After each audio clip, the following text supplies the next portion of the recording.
my internet starts to chug, I'm back on my computer. I might just be like switching back and forth between my phone. My phone is just like starting to overheat, so I'm gonna do this until I can't do it anymore, and then just keep cycling. No problem. You seem to be coming through pretty stable at the moment. Cool. Hey y'all. Fingers crossed. We are now live on New York Comic Con, as well as a few of our other Reedpop pages. Wonderful. I think we're good to go. Cool. So again, apologies if you've already seen me apologise before about the technical issues that we've had. It's been a little bit tricky trying to get the stream out to both Twitch and Facebook. So we've had to cancel the Facebook stream, and we're going through exclusively. We're cancelling Twitch stream and going exclusively through Facebook. Sorry. So I'll introduce myself. My name is Tim. I'm the senior designer at MCM Comic Con, and today we're going to be playing a one-shot session using the D&D 5e rules. I'll go around and introduce the lovely people we have here today. We'll start off with Rob. Do you want to tell us a little bit about yourself and who you are? Yeah, cool. So my name is Robbie. I am one of the two graphic designers at Comic Con Africa and also Comic Con Cape Town. I should probably also mention that. Yeah. Wonderful. Don't really know what to say. Yeah. Ree, would you like to introduce yourself? Sure. I'm Ree. I'm a part of the Emerald City Comic Con and Keystone Comic Con marketing team, but I will be representing Emerald City Comic Con. Lovely. Sean, would you like to introduce yourself? Hey there. My name's Sean. I'm the marketing manager for Florida Supercon in Miami. Groovy. Chris, over to you. Hey, everybody. I'm Chris. I am the content coordinator for New York Comic Con. Ellie.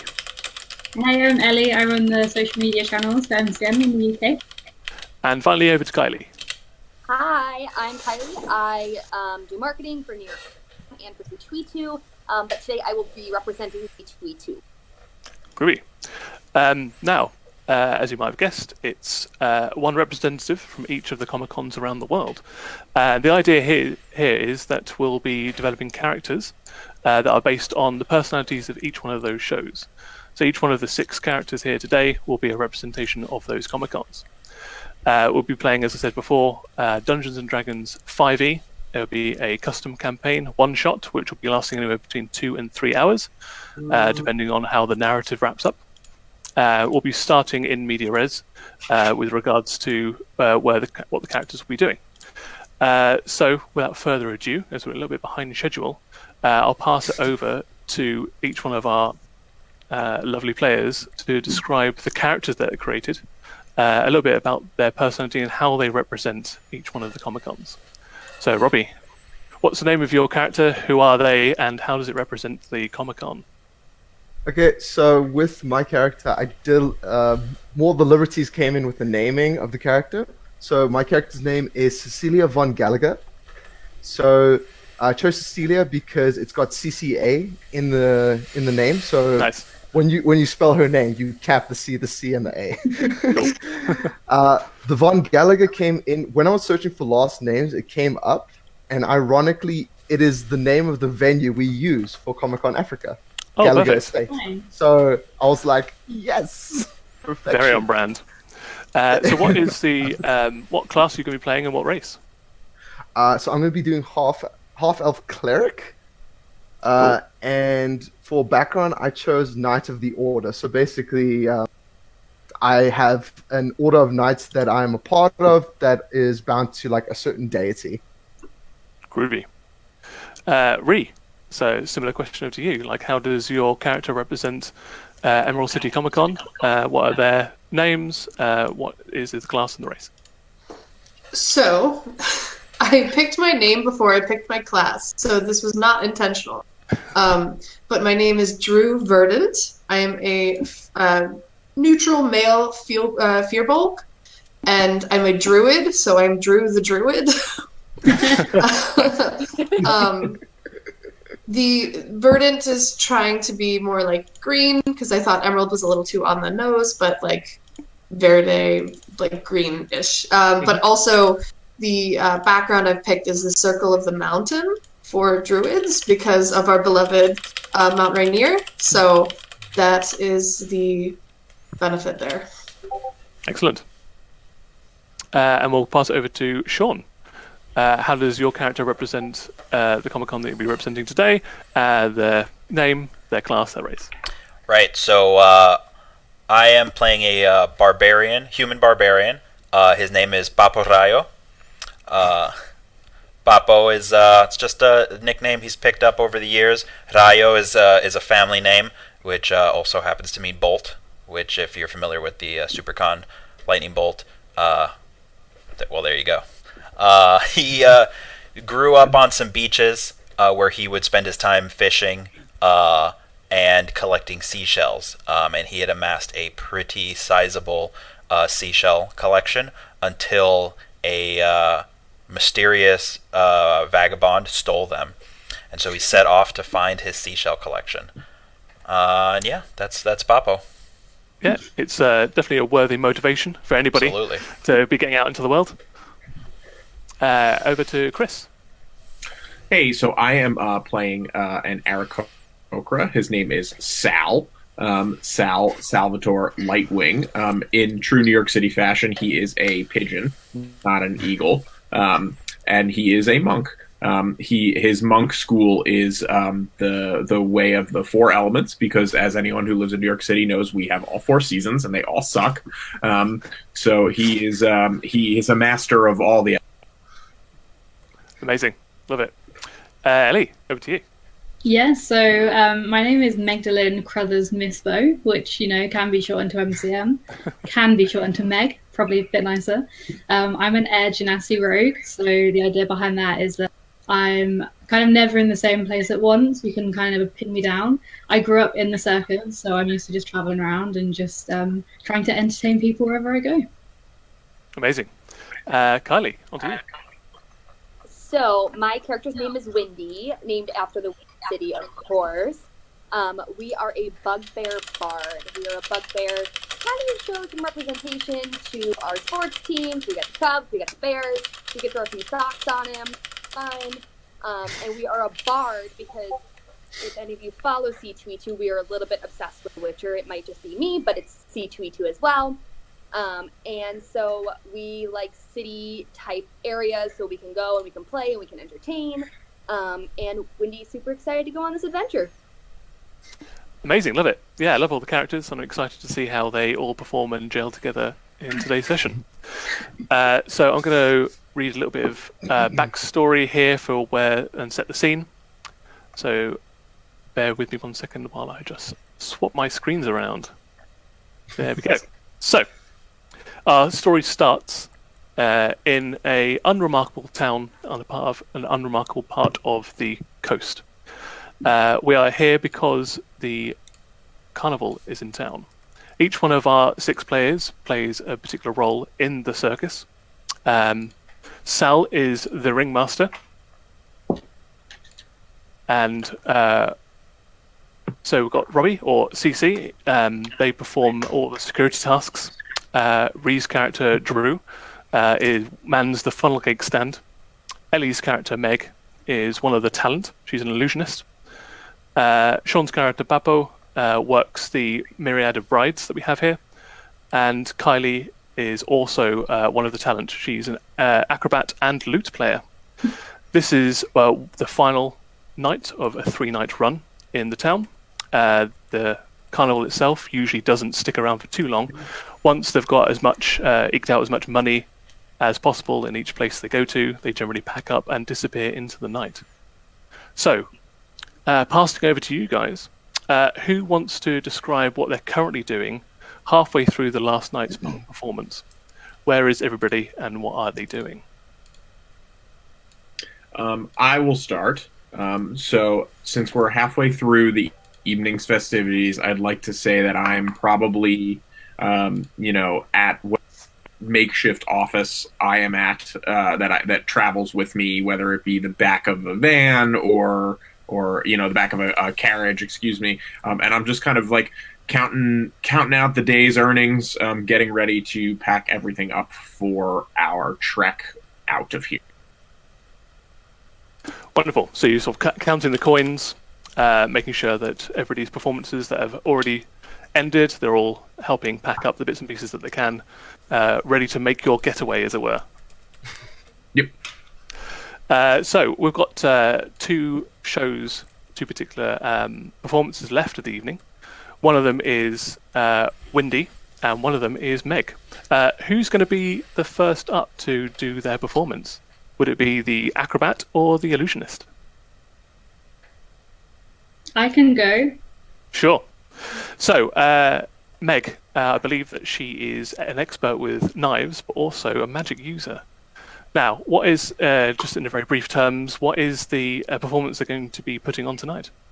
So the thing with Meg is that she thinks she's this like amazing illusionist, but she's actually kind of terrible at it. But because she grew up in the circus, everyone's just like, just let her get on with it. She can, get her way through. So I'm normally left to just like entertain the kids because they're quite easy to fool. So I just do like basic magic, like creating minor illusions and using my mage hand to like move things about.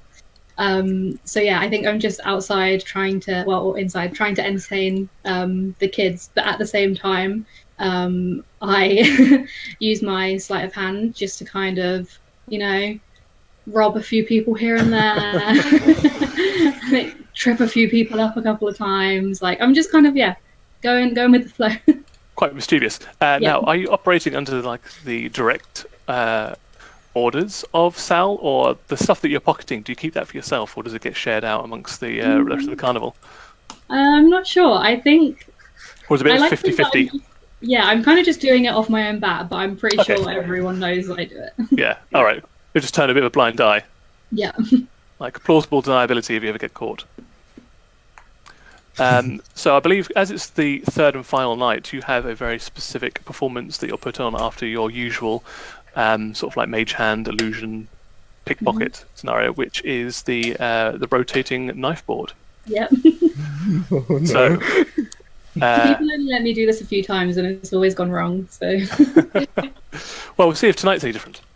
So as the lights go down and a hush comes over the 100 or so people sitting on the pews in the makeshift big top, there is one lantern light focusing on a big notched wheel, which can be rotated by our good friend Sean, who operates the cog behind it.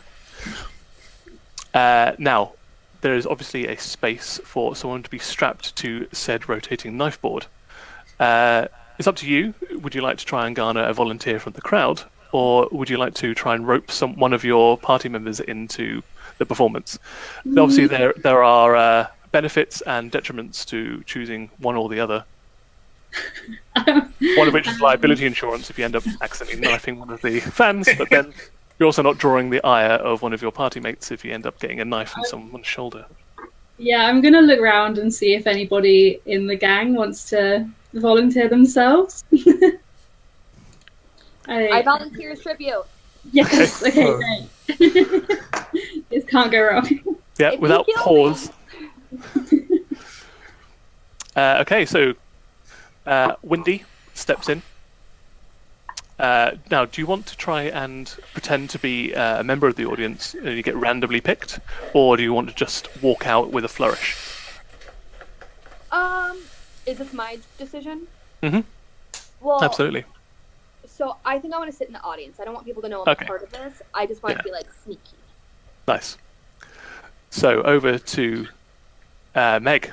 You look around in the audience for a pre-established ruse that you know that Kylie's going to be sitting in the Windy's going to be sitting in the pew somewhere, and you catch her eye.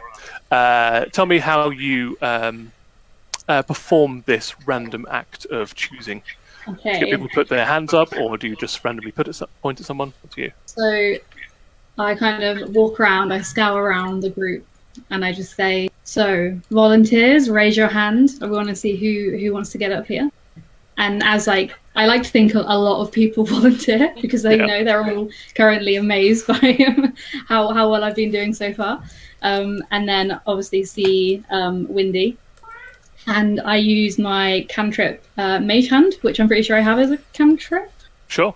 And I just use the mage hand to tap her on the shoulder. Okay, she has been chosen. Kylie, why don't you roll a performance check to see how well you kind of fake being surprised. Like, oh, I can't believe I've been chosen. This is such a surprise. I've never seen you people before. I can absolutely do that, but noob here, which die do you need me to?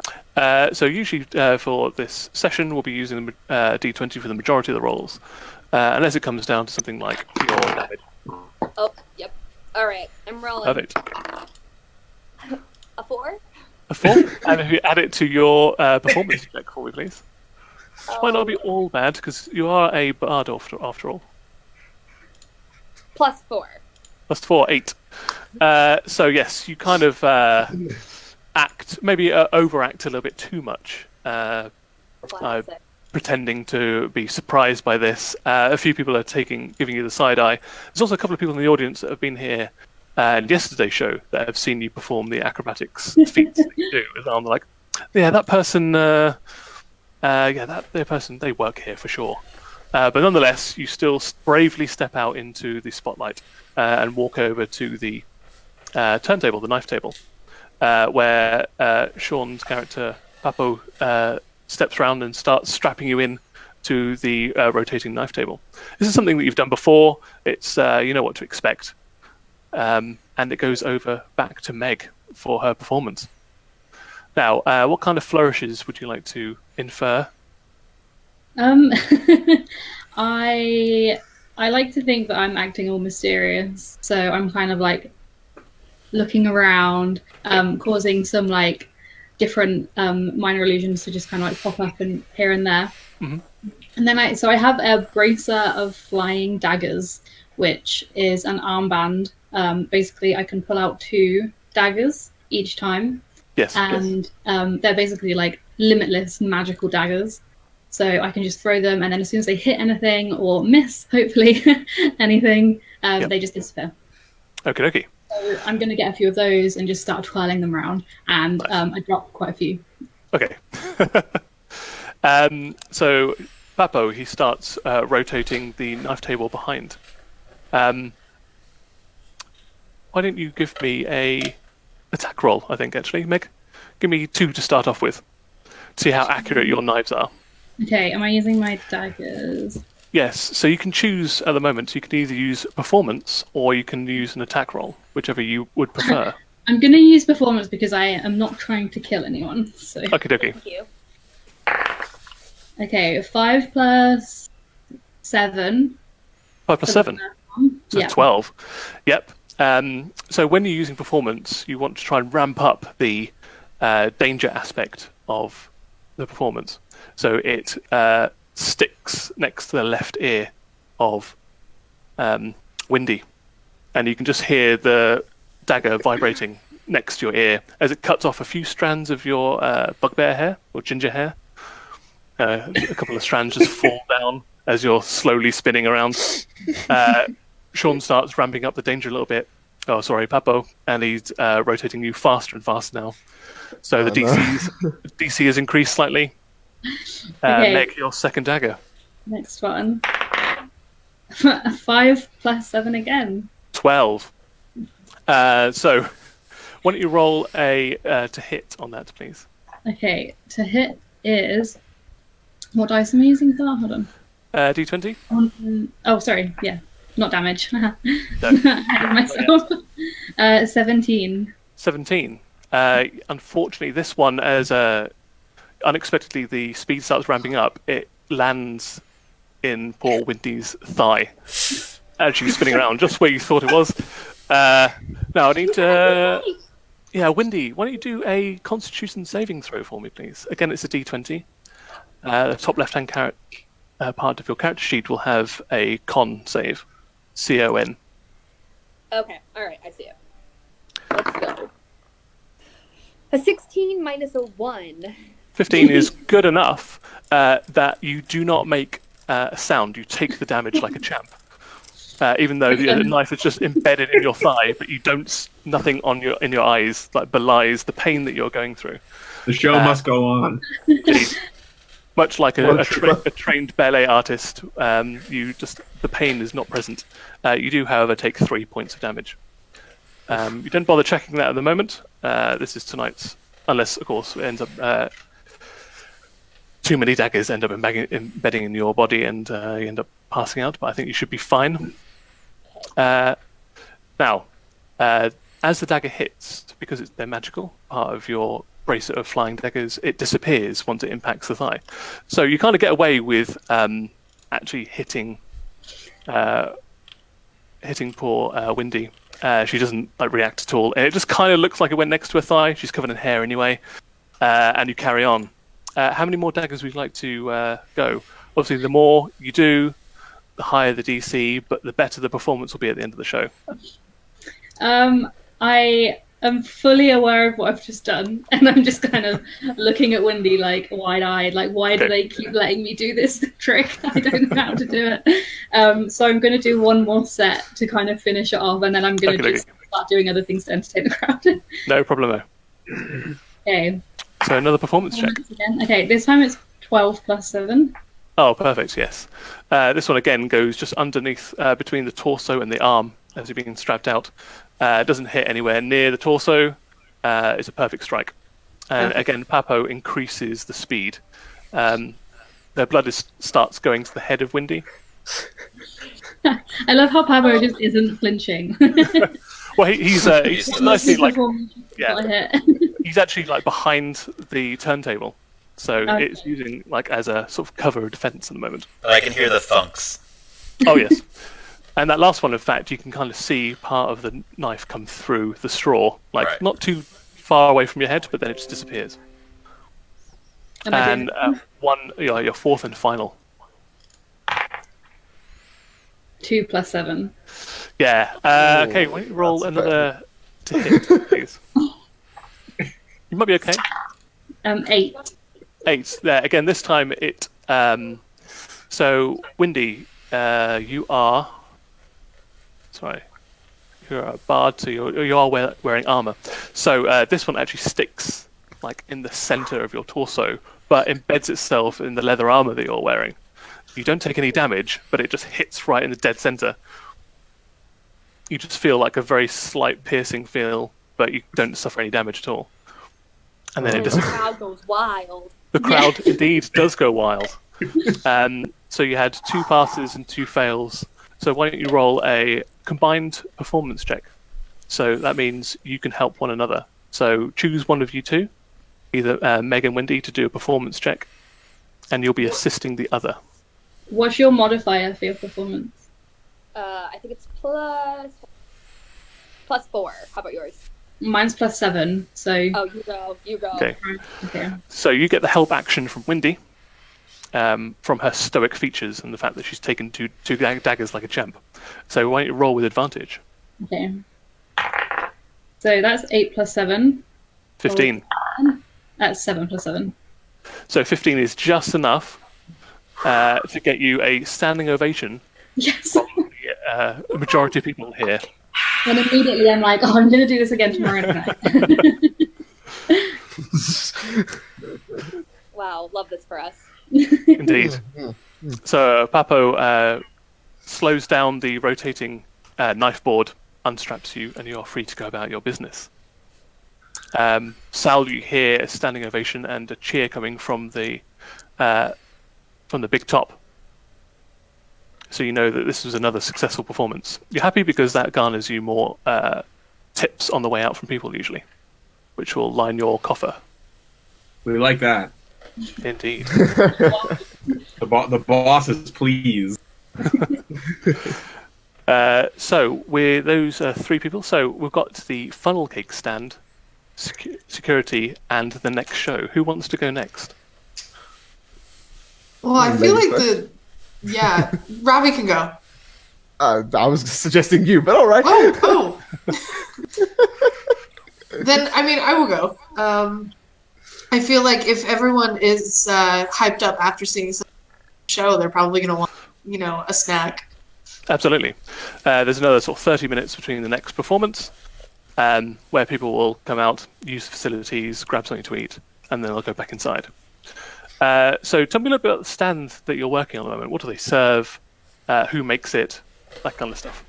So I make it. It's my own recipe. I use herbs, and so I've got a little bit of a different spin. It's rose funnel cakes, and there's some savory ones, maybe a little bit of thyme and rosemary in them.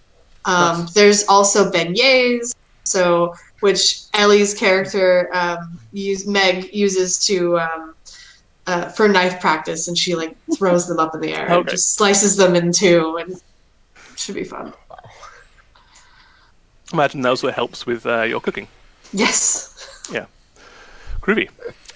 So yeah, you get quite a large line of people as soon as the performance is over at the funnel cake stand. Can you roll a perception check for me, please? I can. My perception might not be very good. That's not bad. 12. 12.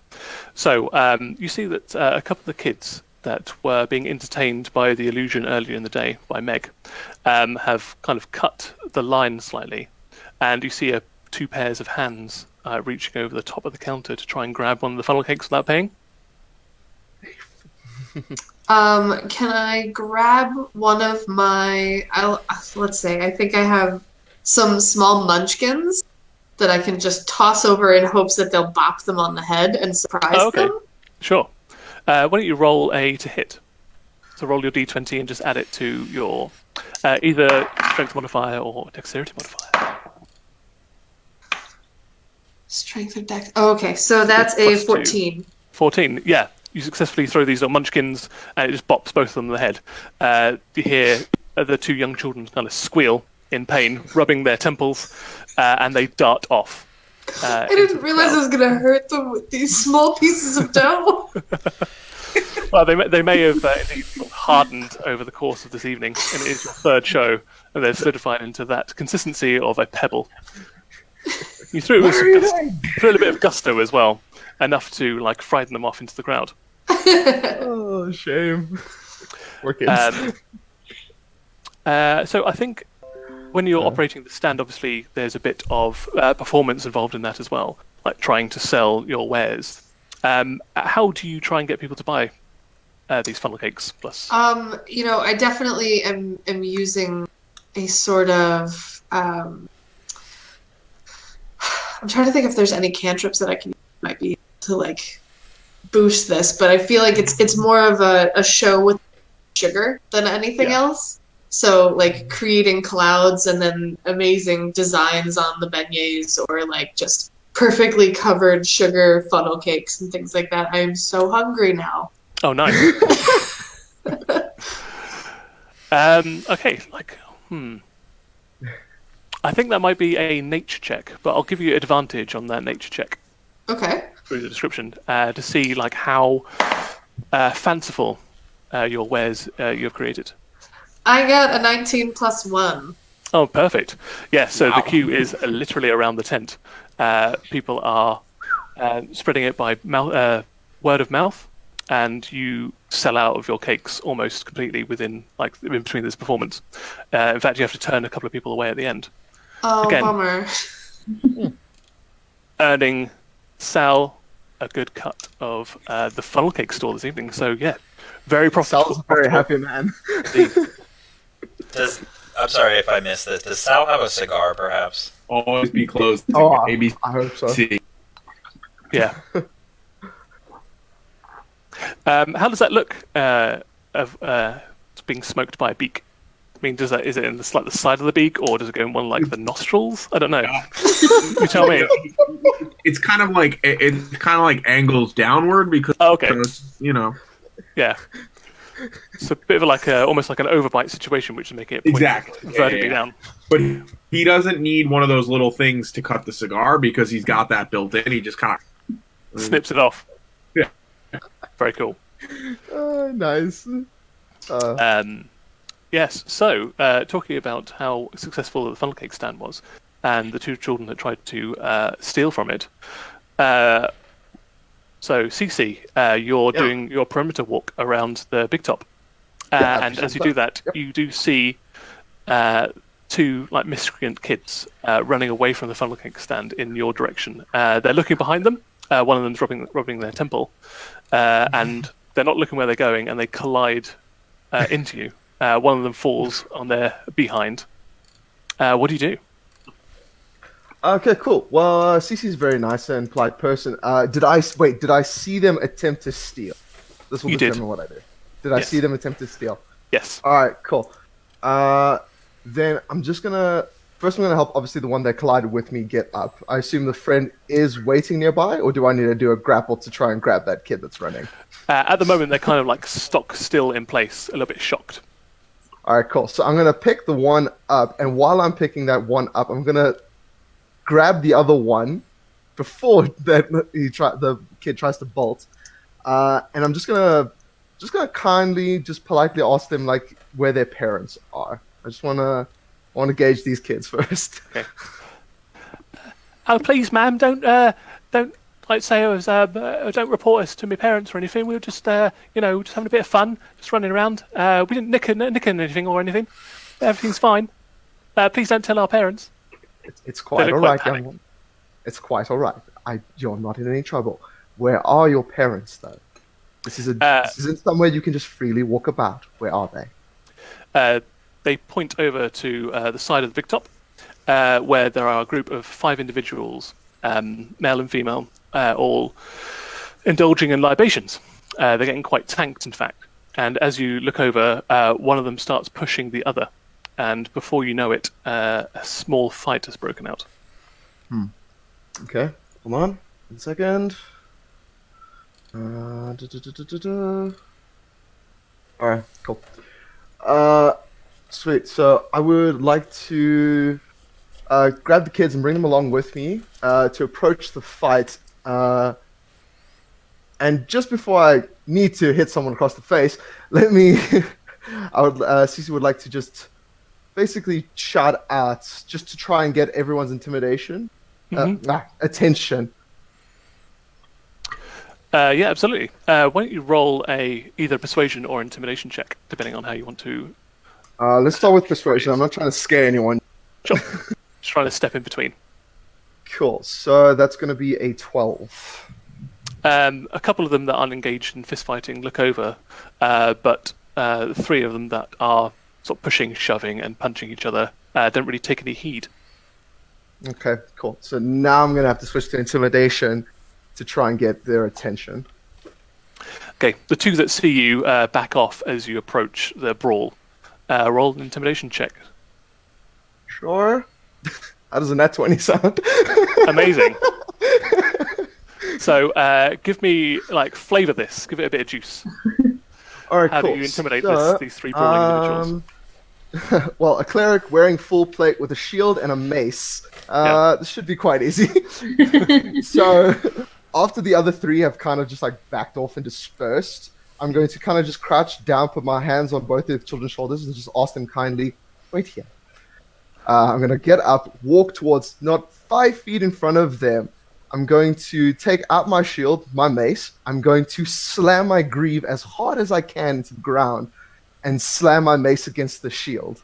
Okay. I'm just looking at them. I'm not saying anything. I'm just grabbing their attention for So now. the collision of your mace to your shield rings out in such a way that it almost causes them to physically be pushed back. They immediately stop what they're doing, looking wide-eyed up as to someone wearing full plate, as you mentioned, with this elaborate-looking mace and a shield. They immediately look to one another and stand up, dusting off their clothes, shrugging. Yeah, what do you want? We weren't doing nothing.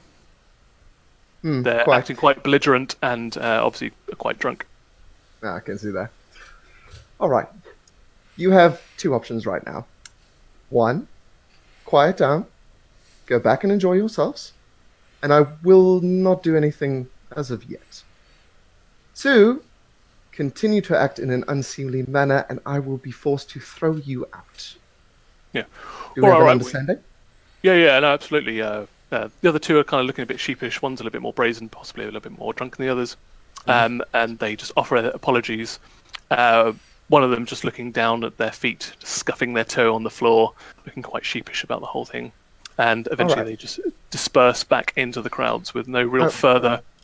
First of all, whose children are these? One of the 2 that backed off originally when you did your persuasion check, one of them puts their hands up, goes, yes, me boy. All right. can I please ask you kindly to take care of these two and watch them? I'm not saying you may not enjoy yourselves, but please do keep in mind they are your responsibility, not mine. Yeah, of course. Whatever you say. Don't want any trouble. Yeah, absolutely. Sorry. Enjoy your day. Sorry. Yeah, no, you too. Okay, And they continue scurry my patrol. off. Cool. Awesome.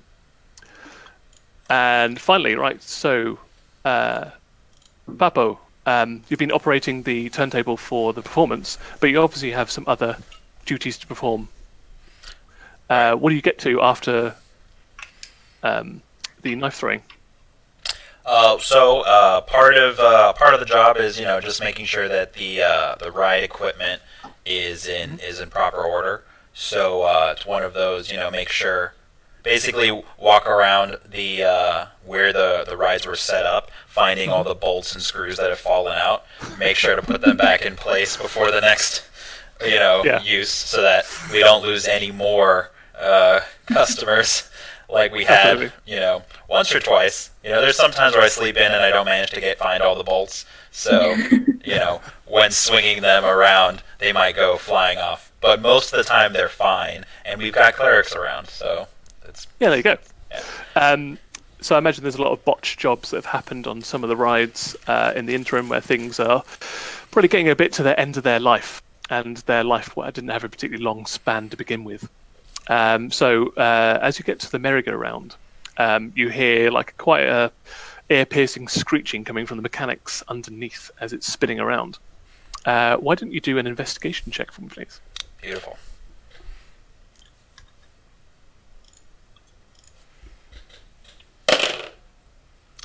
Well, thank goodness I crit, because I have -1. Okay. You know that this merry-go-round is on the verge of just coming off of his axis. Fortunately, though, with a natural 20, you know exactly what the problem is. It does involve you having to crawl on your belly underneath the merry-go-round as it's currently operating to try and fix it. So I'll say with a natural 20, actually, you can give me a choice. Well, you can choose what you do to try and fix this ride. Okay, so as I crawl underneath, I see a piece of bracket that was being held together by a chip clip, and I was like, oh, right, that's it. I should have thought of that. Yeah. So I carry my weapons around, right? There's no reason I wouldn't. No, exactly. Yeah. It's probably a lot safer than keeping it in your tent or your caravan. Yeah. So I'm going to pull out one of my hand axes, which I imagine have a smaller handle, and I'm going to try to pin that in there to lock everything in place. Perfect. Why don't you do an athletics check for me, please? Beautiful. This one I'm good at. Cool. That's a 15, 16, 17 total. Amazing, yes. So the screeching subsides and the merry-go-round kind of rights itself a little bit as you knock this bracket back into place. There are no more... there's no risk of any liability with people just flying randomly off this merry-go-round, or indeed it collapsing in its entirety. Again, saving some money for the carnival on payouts to people with injuries. Wunderbar. Can I make a note? Of course. This does not at all represent the safety of any of our shows. Of course not, yes. Whatsoever. No. No. Disclaimer, this is a place where we can enact things that don't actually happen. Right, exactly. Where this is an entire fantasy world where we can play out the things that are completely unrealistic. Our entire ops team are just crying at the moment. Also, Sal as an event director, I don't know. Well, listen, if you attend a Reedpop show, you will not get stabbed with a spectral knife. I can assure you. That we can assure you. And it now loops back round to the final performance of the night. Usually this is reserved for the spectacle. It alternates between some of the performers. Tonight's turn goes to Windy. Wow. I'm ready. Yes. Limping a little bit from your previous injury, trying to shake off that thigh wound. But you do climb up to the top of the main mast of the big top. and you're ready for your performance. Would you like to describe what you're going to be performing tonight? Yeah, so tonight we are going to be doing some flying trapeze, while also, get ready for this, playing my lute. So some musical Cirque du Soleil. Basically. Yeah. So think of like I have my hands on it, and then when I go to do a flip, I like spin my lute around and I play a few bars, and then I grab it again. It's dangerous. It's exciting. The fans love it. And You we're might gonna die. Hey, you gotta take some risks. Absolutely. Now, there's a question for Sal. As the person that does a lot of the purchases and controls the budget, have you opted for a safety net, or is that just one of those expenses that isn't really necessary? Yeah, Phil, So we have a safety net, but it's not great. Like, we bought it a while ago, and it needs to be replaced. Like, it'll probably hold if someone fell into it, but who knows? Yeah. So it's got like a patchwork of different holes. Exactly, yeah. Bits and pieces have been stitched up, and maybe only like 3 out of the 4 corners tie properly now. Yeah. Okay. Yeah, like there's a hole that we stitched over with like unsold T-shirts. Oh no. So it's an unsafety net. Yes. Have you told your performers about the state of the net, or is that not something you'd like to impart on the rest? No, of the I mean you can see looking at it what its appearance is. We're all making calculated risk. Yeah, there's no bones about it. You know exactly what kind of state this is in. Perfect. So, knowing this, would you like to do a performance check? Actually, no. We'll start off with an acrobatics check. Sorry, for Windy. Alrighty. As you start your trapeze. Let's go. I got a 3. Got a 3? My Oh no. But there's a caveat. It's +6. Okay. So we have 9. All right. I'll be kind. I'm a kind and generous DM after all. Please roll for me a dexterity saving throw as you launch yourself from the top echelons of this big top and your hands kind of slip. Oh no. Okay. You need to try and grab back on. D20 again. Please. Your difficulty check is 8, so you need to get 8 or higher on your dexterity check. No.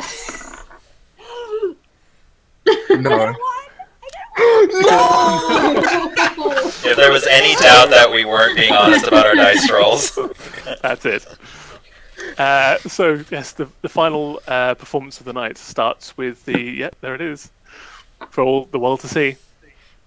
You grab the bar of the trapeze rope. You launch yourself off, immediately lose your grip, flail as you fall, and you see that you are diving for, unfortunately, one of the large shredded areas of the safety net below you. However, I do believe you have a particular magic item on you. I do. I'm going to use my magic item. Hold on. I got to remember what it is. I just want to confirm as well that this failure had nothing to do with the fact that I did stab her in the leg earlier. It was not my fault. No, it did not. You're clear. You're in the clear. Yeah, thank you. I would like to use my ring of feather falling, please. Absolutely. So as you lose your grip and you start plummeting, you don't plummet at a normal speed. Rather, you fall much like a feather towards the netting at the bottom. Now, as the trapeze rope sort of flings away from you, it makes its return journey. As you're falling quite slowly, I'm going to let you do another dexterity saving throw to try and save. Actually, dexterity, another performance check to see if you can grab hold of the returning trapeze bar. Okay, let's do this. See if you can star this out and make it look like it was intentional. Let's go, Bugbear. Okay, alright. 8 on my die, and Okay. then my performance is +4. The DC I had in mind, I mean, I could say whatever I want to say now, but the DC I did have in mind was 12. and so you hit 12, meaning that you just at the very last second grab onto the bar and it swings you back. The entire room was in silence, and there's a whole collective gasp as actually you do carry on in your trapeze. Now, do you want to carry on with your lute playing as well when you get to the climax of the swing? Heck yeah. Yeah. Roll another performance check for me, please. Okay, let's do this. Wow, this is like addicting. Keep rolling. All right, 5 plus 4. 10. 9. So with a 9, you switch to from your hands to your legs. So you're upside down now. You take the lute out. You start trying to play, but the whole kind of rhythm's been put off a little bit. So I'll leave it up to you. Which one do you want to suffer the most? Do you want the swing or the playing of the lute? One of them's probably not going to sound or look great. This is hard because I'm a performer. I want to sound good at both. Okay, all right. We're gonna let the lute suffer because realistically, like, who else can trapeze and play a lute at the same time? Like, these people are gonna be amazed. Yes, Asking that's a correct. lot. Yeah. It is. So as you start strumming, unfortunately, you kind of feel like your knees slipping slightly.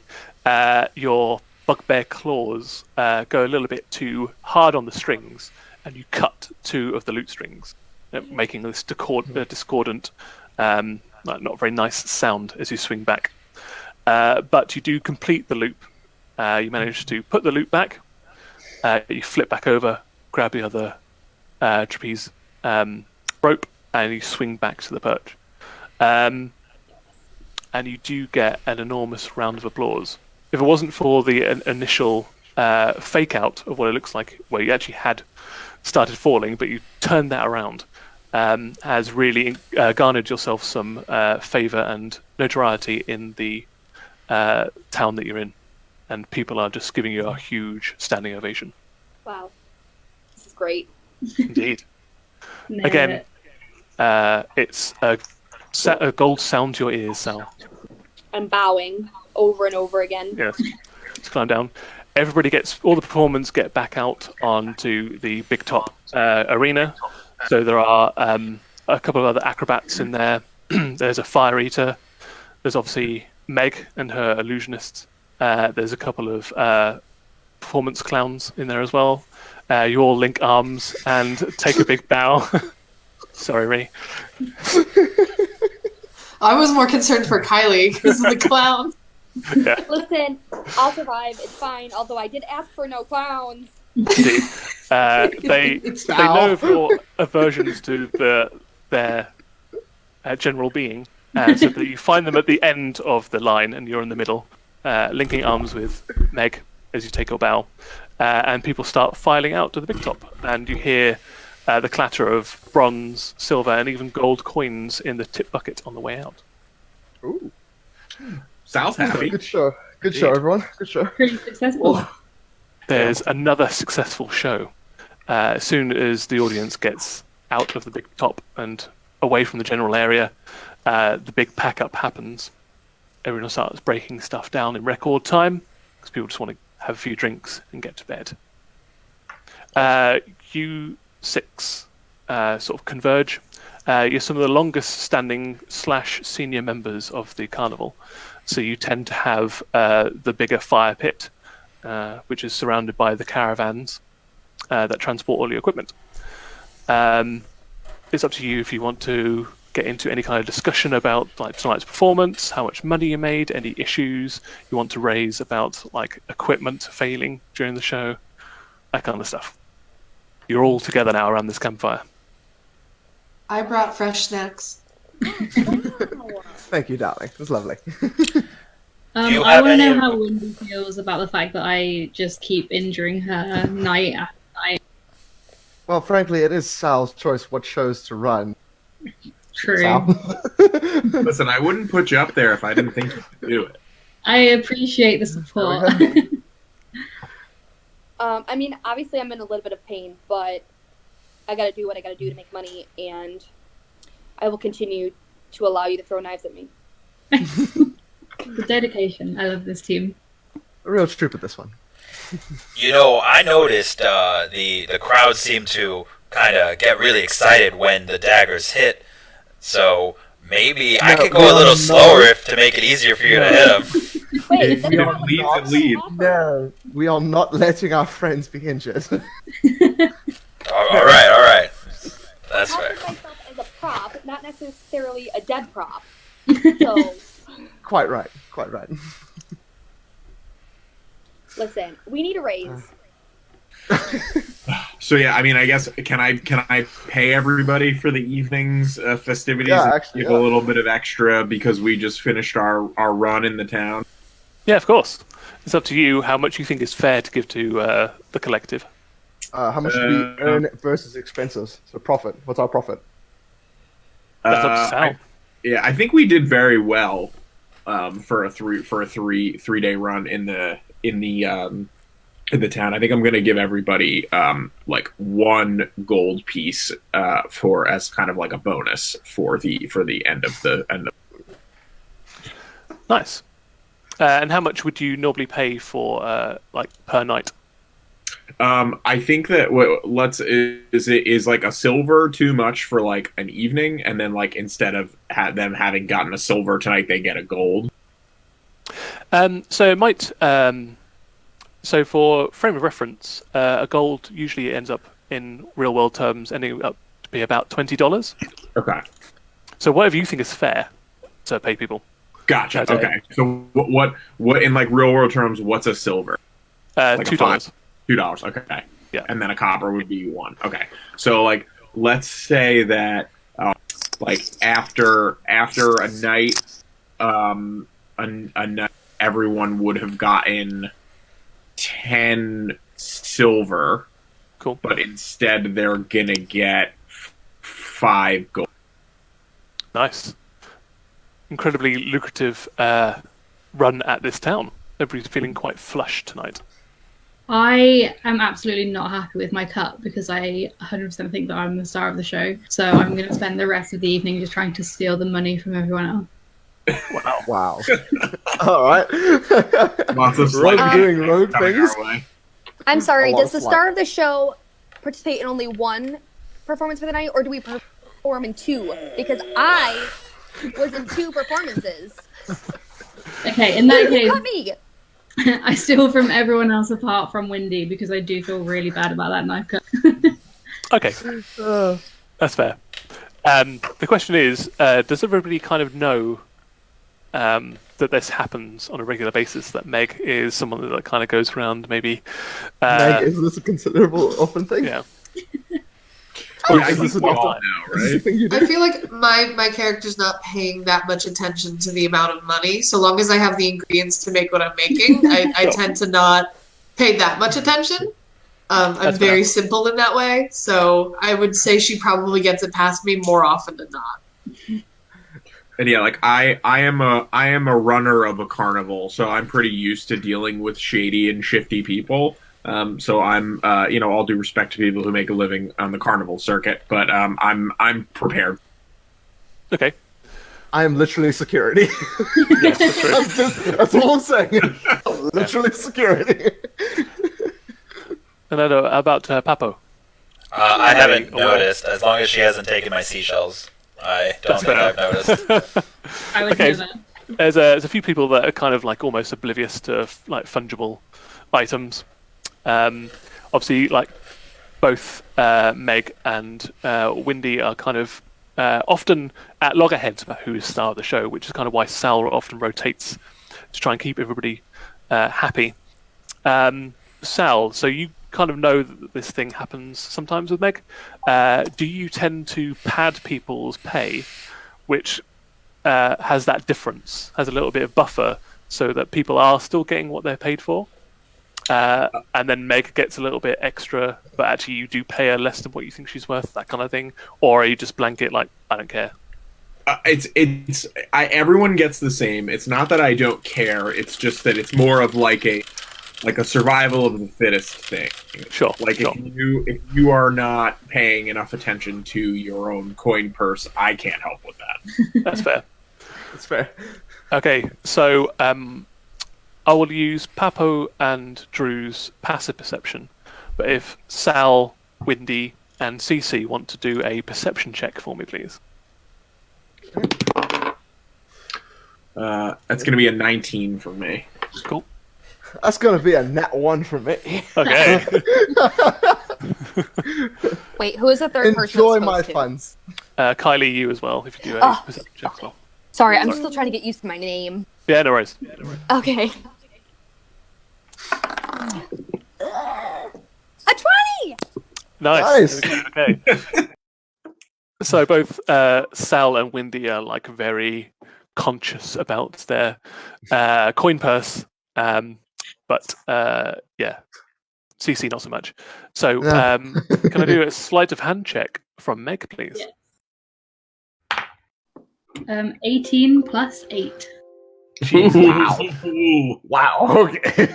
So, Well, despite the incredible rolls from both Sal and Windy, they still don't notice Meg's practice hand in the coin purse, taking a couple of gold from you both. So, Meg, you have 3 gold, so you get 8 gold in total. Perfect. Oh no, sorry, you get 10 gold in total. Even better. And Drew, Papo, Windy, and Cece, you all get 4 gold. So you can add that to your character sheets. Okay. And Sal, you have the entire fund for the entire place, so you just lose 1 gold, but ultimately that doesn't really impact your own personal profits at all. Cool. quick question. I just Sure. want to figure out how to add gold to my character sheet because I'm not used to D&D Beyond. Absolutely. So if you go to equipment Yep. tab, there'll be a currency on the right-hand side. Oh, If you I see click it. on that, you can actually add gold. You can adjust currency. It'll bring out a little slider. Great. And was that 4 gold on top of the one that That's Sal all gave us? That's all inclusive. So 4. You would have got 5, but you get 4. Right, because my friend over here, Meg, stole money from me after she told me she wouldn't. Yes, but her sleight of hand so good you don't notice that. Okay, fine.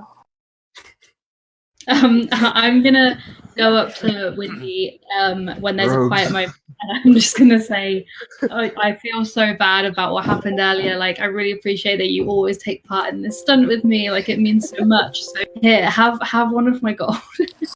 Oh, Oh, Meg, that's so sweet of you. Thank you so much. You're so welcome. I couldn't do this without you. So yeah. Wow, you're like my best friend in the circus. Wow. I walk over to Papo with a small satchel of the really tough donut holes that I threw at those children earlier. oh yeah. Because he like.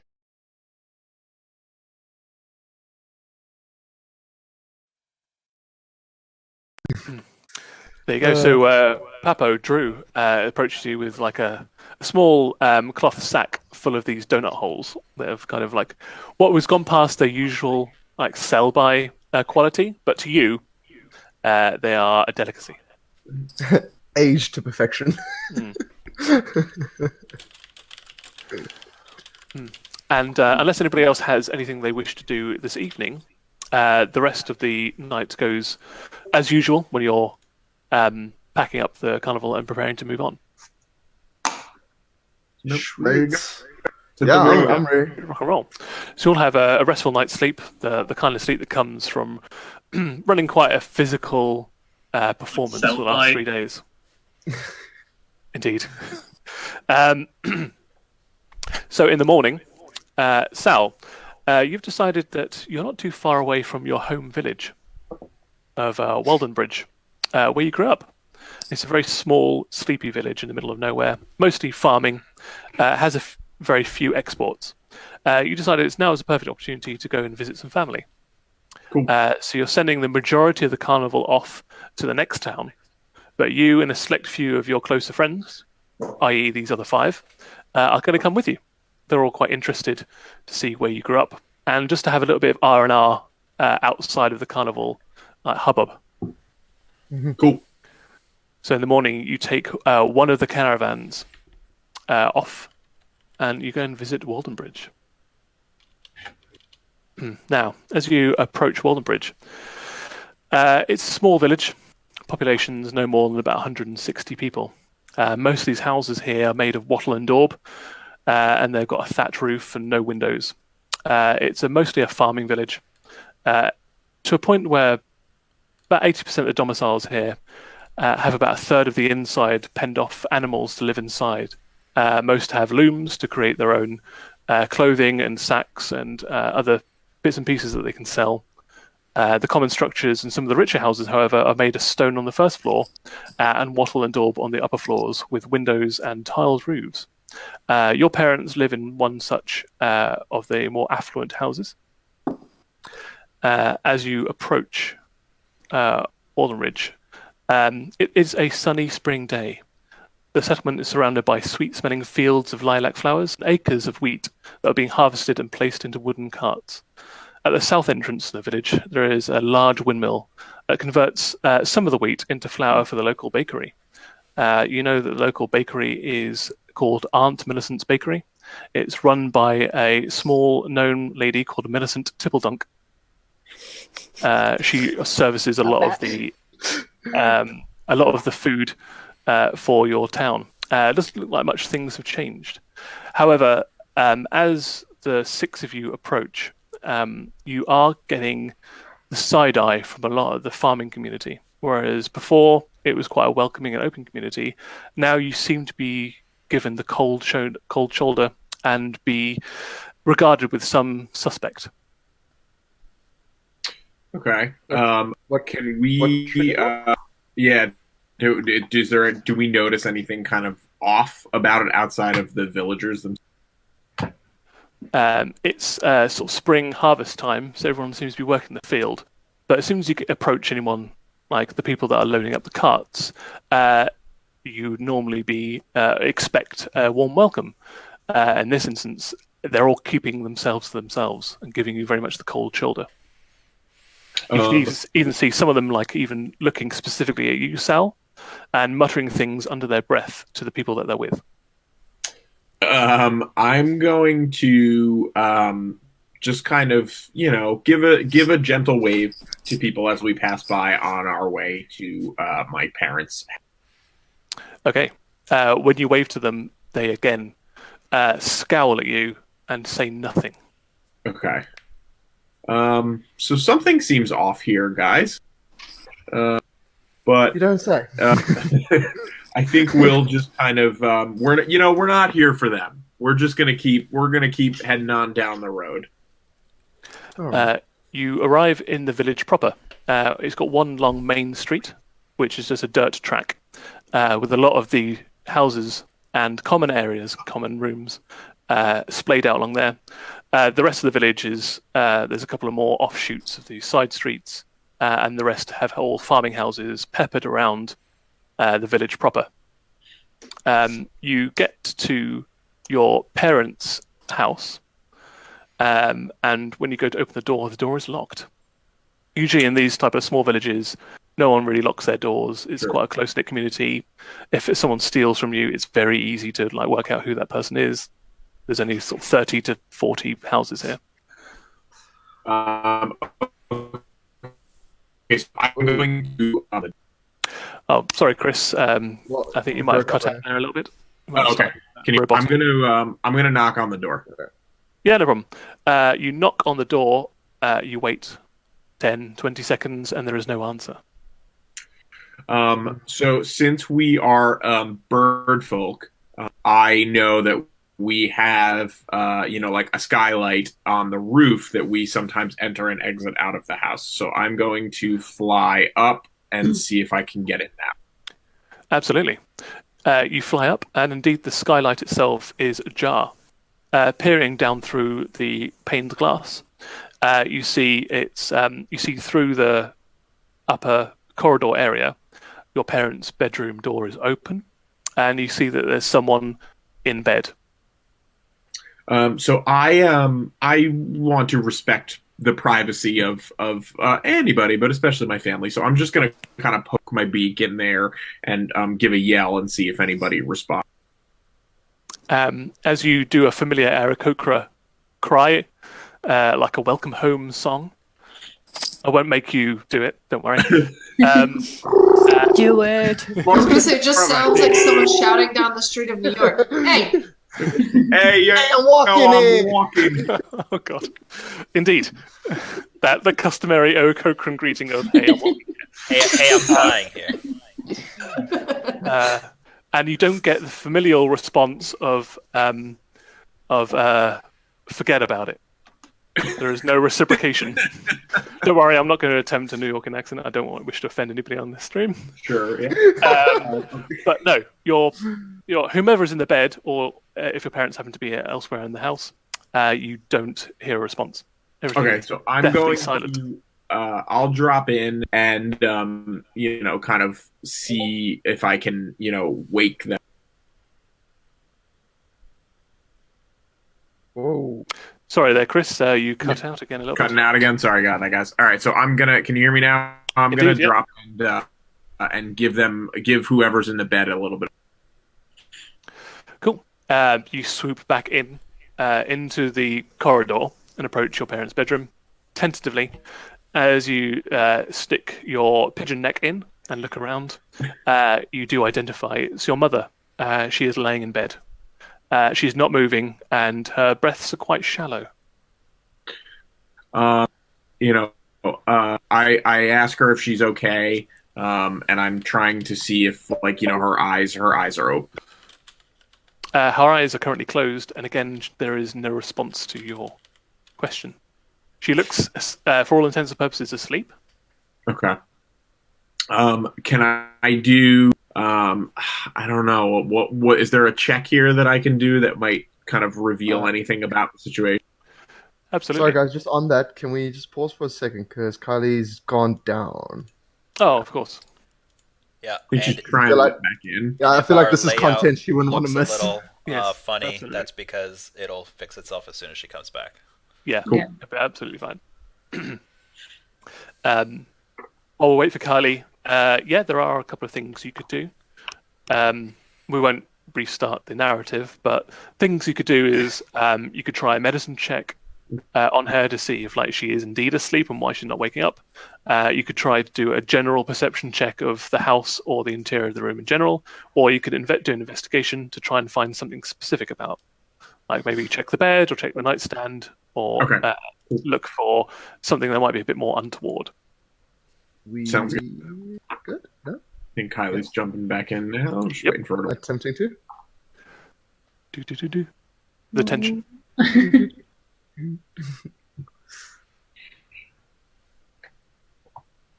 You got a Almost. Discord. Oh, try again. Loading.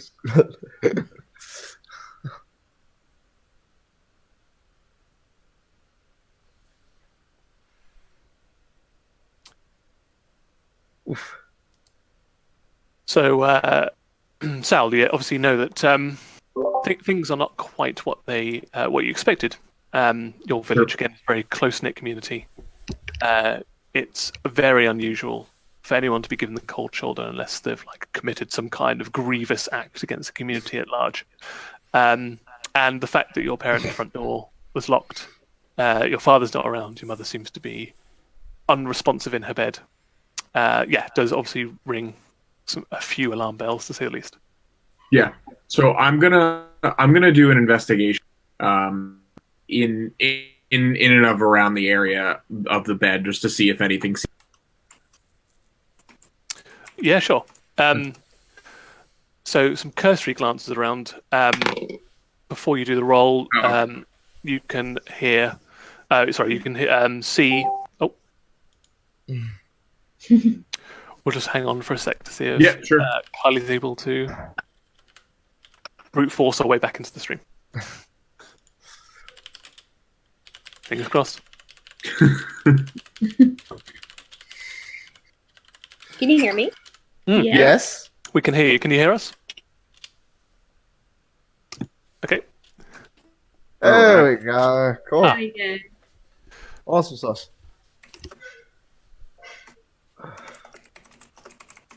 Oh. It's jumpy, but it's working. Slowly regaining. Okay. Cool. Nice and slowly. There you go. Oh no. Might take a it might take a while for it to level back out. Populate.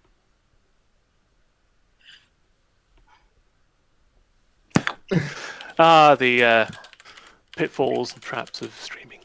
It's all Wait, crazy. okay, I can hear you Ah, there we go. perfectly now. Okay. Okay. Yes. Okay. That looks good. Okay. Cool. Amazing. I don't know what happened. I Don't wanted touch to do anything. that. It's all good. These things happen. Awesome.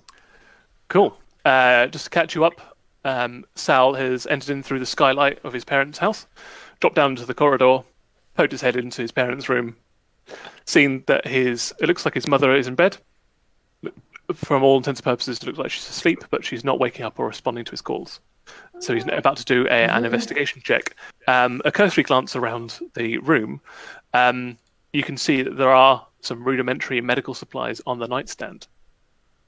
Okay. So it looks All right. like... So Yeah, go for it. all right. Nat 20. Amazing. Okay. So the things that... Oh no, Kylie's fallen over.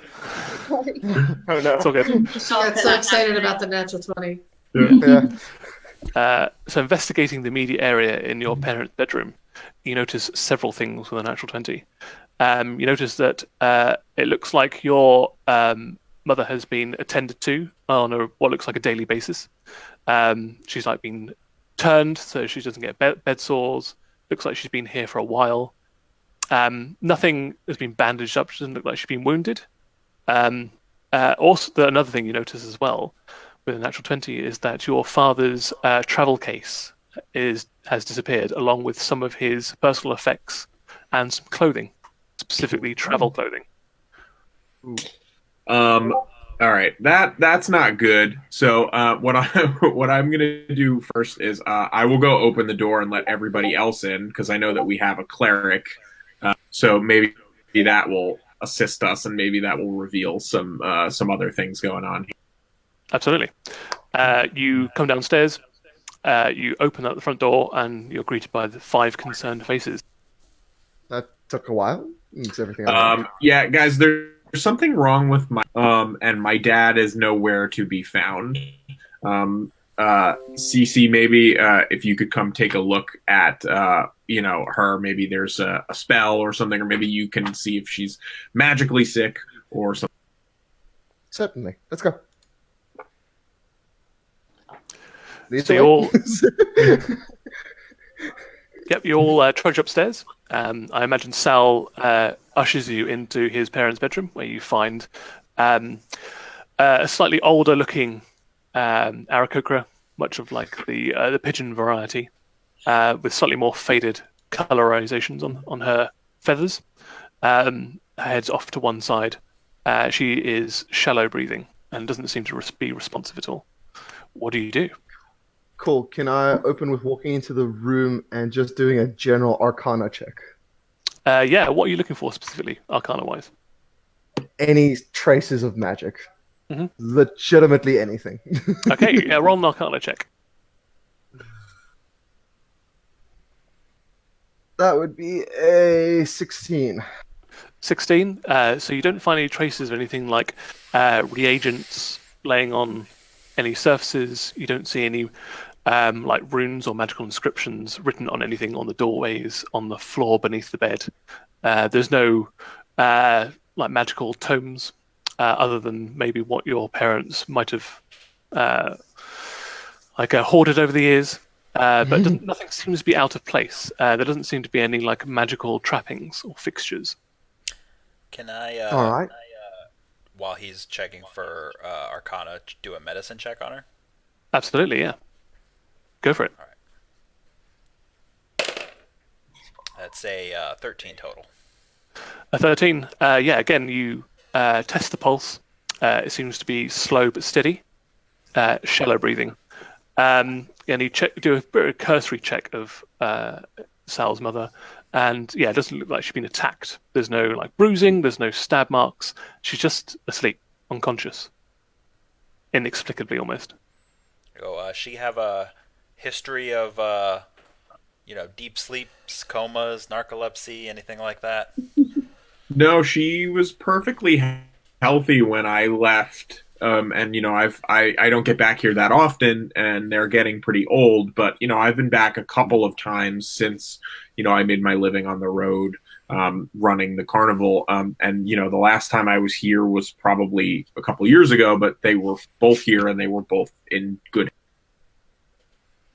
Well, there's nothing of an arcane nature wrong with her, so it must be medicinal in some sense.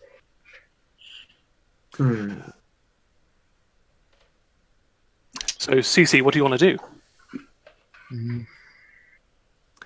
As the sort of like on-call doctor here, I guess it's down to you. You might have some insights that the others may not, magical or otherwise. Yeah, I'm a combat doctor though, so if this doesn't work, then this is not. Then it's True. definitely going to be medicinal. All right, so I'm gonna. All right, Sal, would you mind if I use the spell? Please On your mark. go for it. All right. I'm going to cast Cure Wound. No, not Cure Wounds. Healing Word. Okay. And just see if that does anything. No worries. Just going to quickly have a look at the specifics of Healing Word.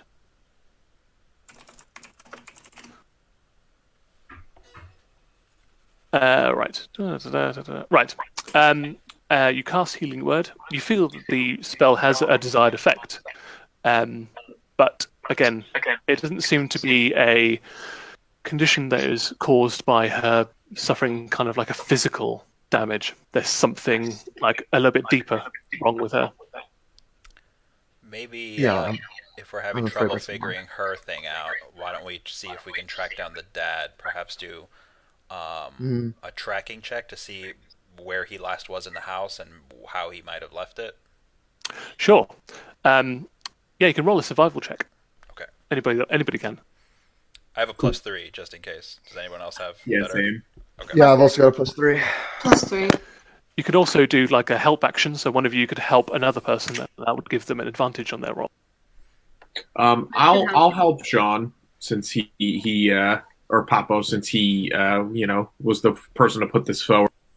Sure. And I also know the house kind of well. 12. Oh, but 12. I'm getting helped. Yes, you get advantage. Yeah, advantage. 12. 12. Okay.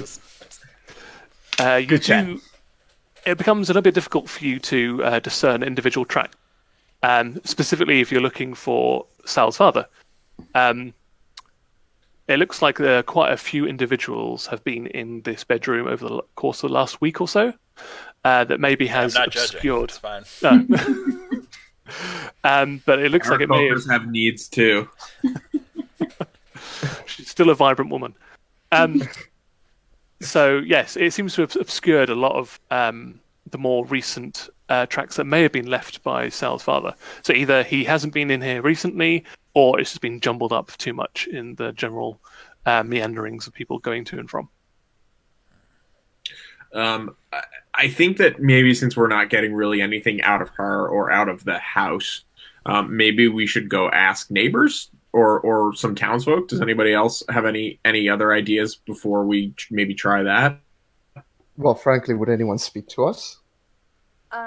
As soon as we arrived in this town, I just immediately abandoned you guys. So I'm not actually in the house with you. I'm just out looking to see if there are any little kids playing out and about that I can entertain. Okay. I've been hanging back and I'm very excited about going to the bakery. So that's kind of like, I'll volunteer to go check the bakery. Yeah, I'm fine with going out and asking some people. I think I have some spells that can kind of convince people to give us some answers should they not want to. Cool. All right. The very hand approach. Okay. So we'll go to Sal, because I'll give him a few options of the places, because he knows the town very well. I'll tell him what the general common areas are, and so a few key people. So in Walden Ridge, there's an All Faiths chapel here called Our Lady of Anguish, where visitors can pay respects and leave tokens of their faith in a collective pool. It's as far as you know, still run and tended to by a cleric called Father Mortis. The one and only tavern in the small village is called the Well and Spriggan. It's half house, half tavern that serves as the village's meeting place when needed.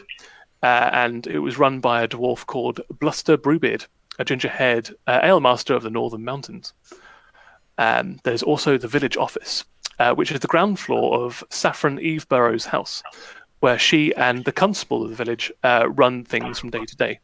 It's a very small area, but they have facing tables, and there's usually some butting heads between the ways that they believe that the town should be run, but overall they seem to get on pretty well. And the last thing was Aunt Millicent's Bakery, which is part of the windmill. And we'll skip over to what Meg's doing, as Meg didn't enter Sal's house. As you look around, you've probably heard a few stories from Sal recounting some of his childhood and growing up in the village. And he always seems to recount it as being a very sort of idyllic place. Hard-working people, people who work the land, but still a community that always comes together. It doesn't look like this to you. So either he's been embellishing his stories somewhat, or back with rose-tinted glasses, or something else is amiss. For there are no people outside doing sort of flagrant things that aren't necessarily just working. The only people you've really seen are those working in the fields as you entered, but there's no one really hanging around. Although you can hear the soft, faint piano music coming from the tavern. So there are no kids about anywhere? No. It seems to be not abandoned, but everywhere seems to either be people that are inside or they're out working. In that case, I'm going to head towards the tavern because I like the sound of the music, and also I've been working hard. I'm going to go get a drink. That's fair. Okay, we're going to scooch back to everybody else.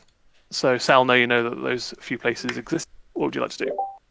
I think that we should go to the Well and Spriggan. My family, I wouldn't say that they imbibed quite a bit, but they did spend a lot of time. Like you said, they worked the land. They were really blue collar working folk, and they did enjoy to blow off some steam in the tavern, so to speak.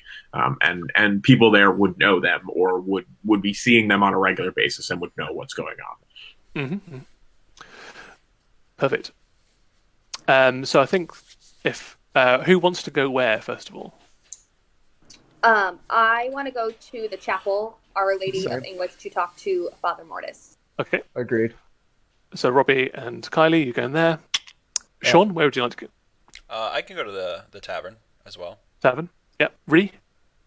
I feel like I don't want to split off too much from everyone else, so I will follow along with Sal and Papo to the tavern. Okay. So we've got 4 for the tavern and 2 for the chapel. we'll go get to that bakery, Ree, I promise. Yeah, in fact, actually, you know a little bit more about the bakery as well, Aunt Millicent's.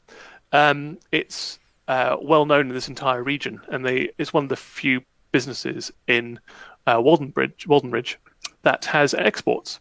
They have famous lavender scones that she tends to export to nearby towns and villages. But skipping over to the tavern, the Well and Spriggan. Meg enters there maybe a minute or two before everybody else. But this description is for everybody that's going to go there. Behind the bar, you do see a dwarf. Looks to be middle-aged for a dwarf, which could be anywhere between 80 to 100 years old.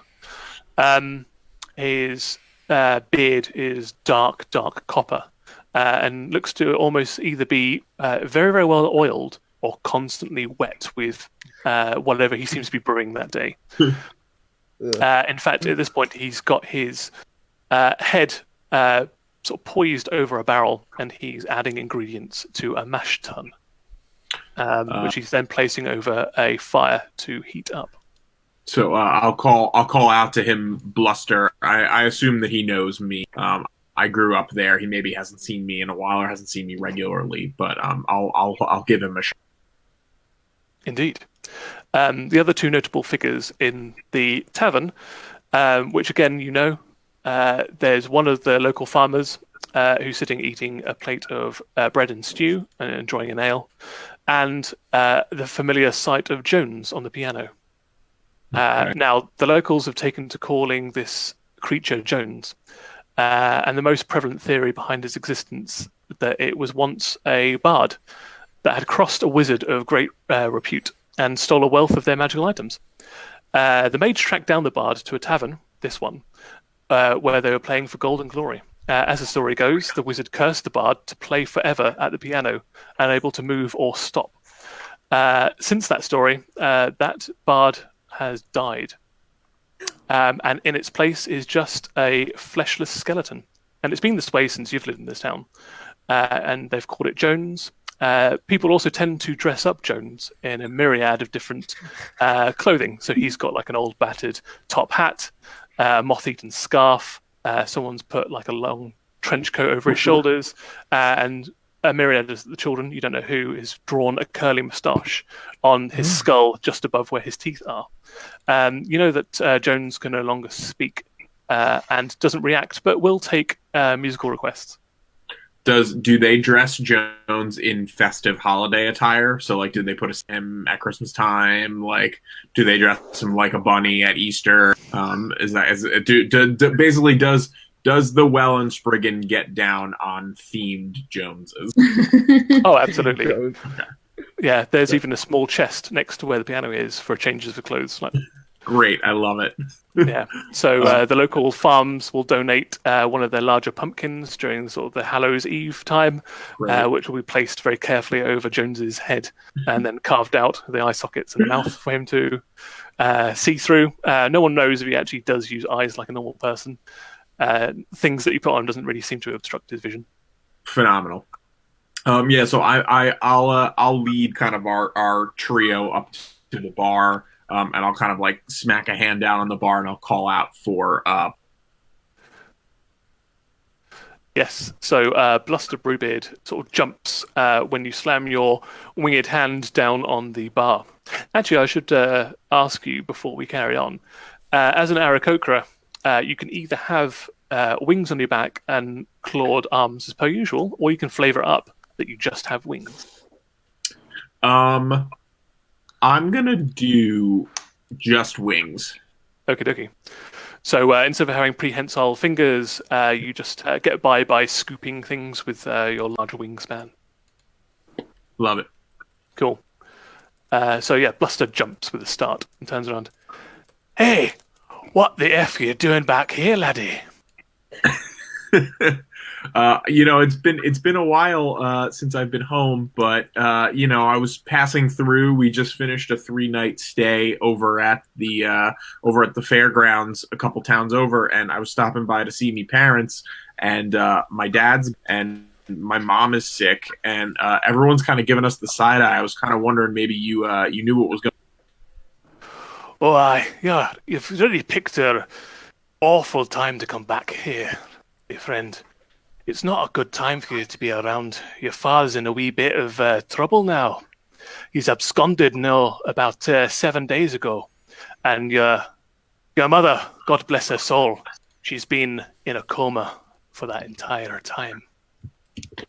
Do you know why she's in No.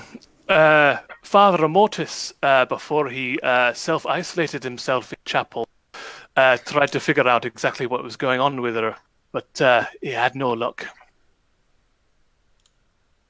The townsfolk your neighbours have done their best to make her comfortable, treat her as best they can, but nobody seems to be able to wake her up. So I think that we should end up going and talking to Father Mortis soon, but do you know why my father absconded? Well, the prevalent theory here is that he poisoned your mother, took what wealth you had left, and ran off to the nearby city to look for fame and fortune, or maybe a bit more of a carnal desires, maybe a bit of feather. So I'm clearly upset about this. but I'm not going to pass up an opportunity for one of Bluster's famous brews. So I'm going to buy a round for everybody, and I'm going to tell them to finish it quick because we have to go over to meet the rest of the party at the Our Lady of. Aye, no problem. That's Bluster's Gut Puncher. That's four pints for everybody here. When you turn around to give it to me, you notice that I'm not with you at all. I'm over by the piano picking out costumes from Jones's dress-up box. Tim, I would like you to tell me what I find. Okay. Why don't you roll an investigation check for me, please?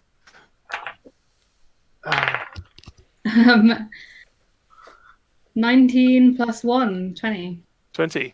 So with a 20, you find like a whole myriad of different costumes. Like digging deeper, you can find things for holidays that probably don't even really exist here anymore. So there's stuff in this chest that have been here for possibly hundreds of years. So there's like a woodland fairy costume that you find in there. There's, for some reason, like an Undertaker's outfit in there. There's a clown costume that you find in there. No. There's also all of like there's a Winter Festival one. There's an All Hallows Eve one. The regular ones as well. I think. Oh, you've all frozen. Hold on. Clown, Are you okay? isn't it? Yeah, no, you're back. Sorry, you all froze me. Cool. I think one of the costumes I find is an old Easter Bunny outfit, but it's like it's been in there for a long, long time, and like it looks horrific. One of the eyes has fallen out. All of the fur is like torn off, and I'm like, yep, that one, and I put it on. So is it like a just like a wraparound job, or is it like a onesie? It's like a full-on head. Like I put the head on, and then it's just a really, really, really crap like just a blanket basically as the body. Like kind of like a poncho that you just slip over before you put the head on. Oh, Exactly. Yeah. This is Again, very it doesn't Five Nights at Freddy's. yeah, basically. Yeah, it doesn't seem to deter Jones from playing his music. But yeah, he does look very audacious now. Does that mean he likes it? He doesn't seem to, like, especially with now the bunny head on, he doesn't seem to react in any kind of way.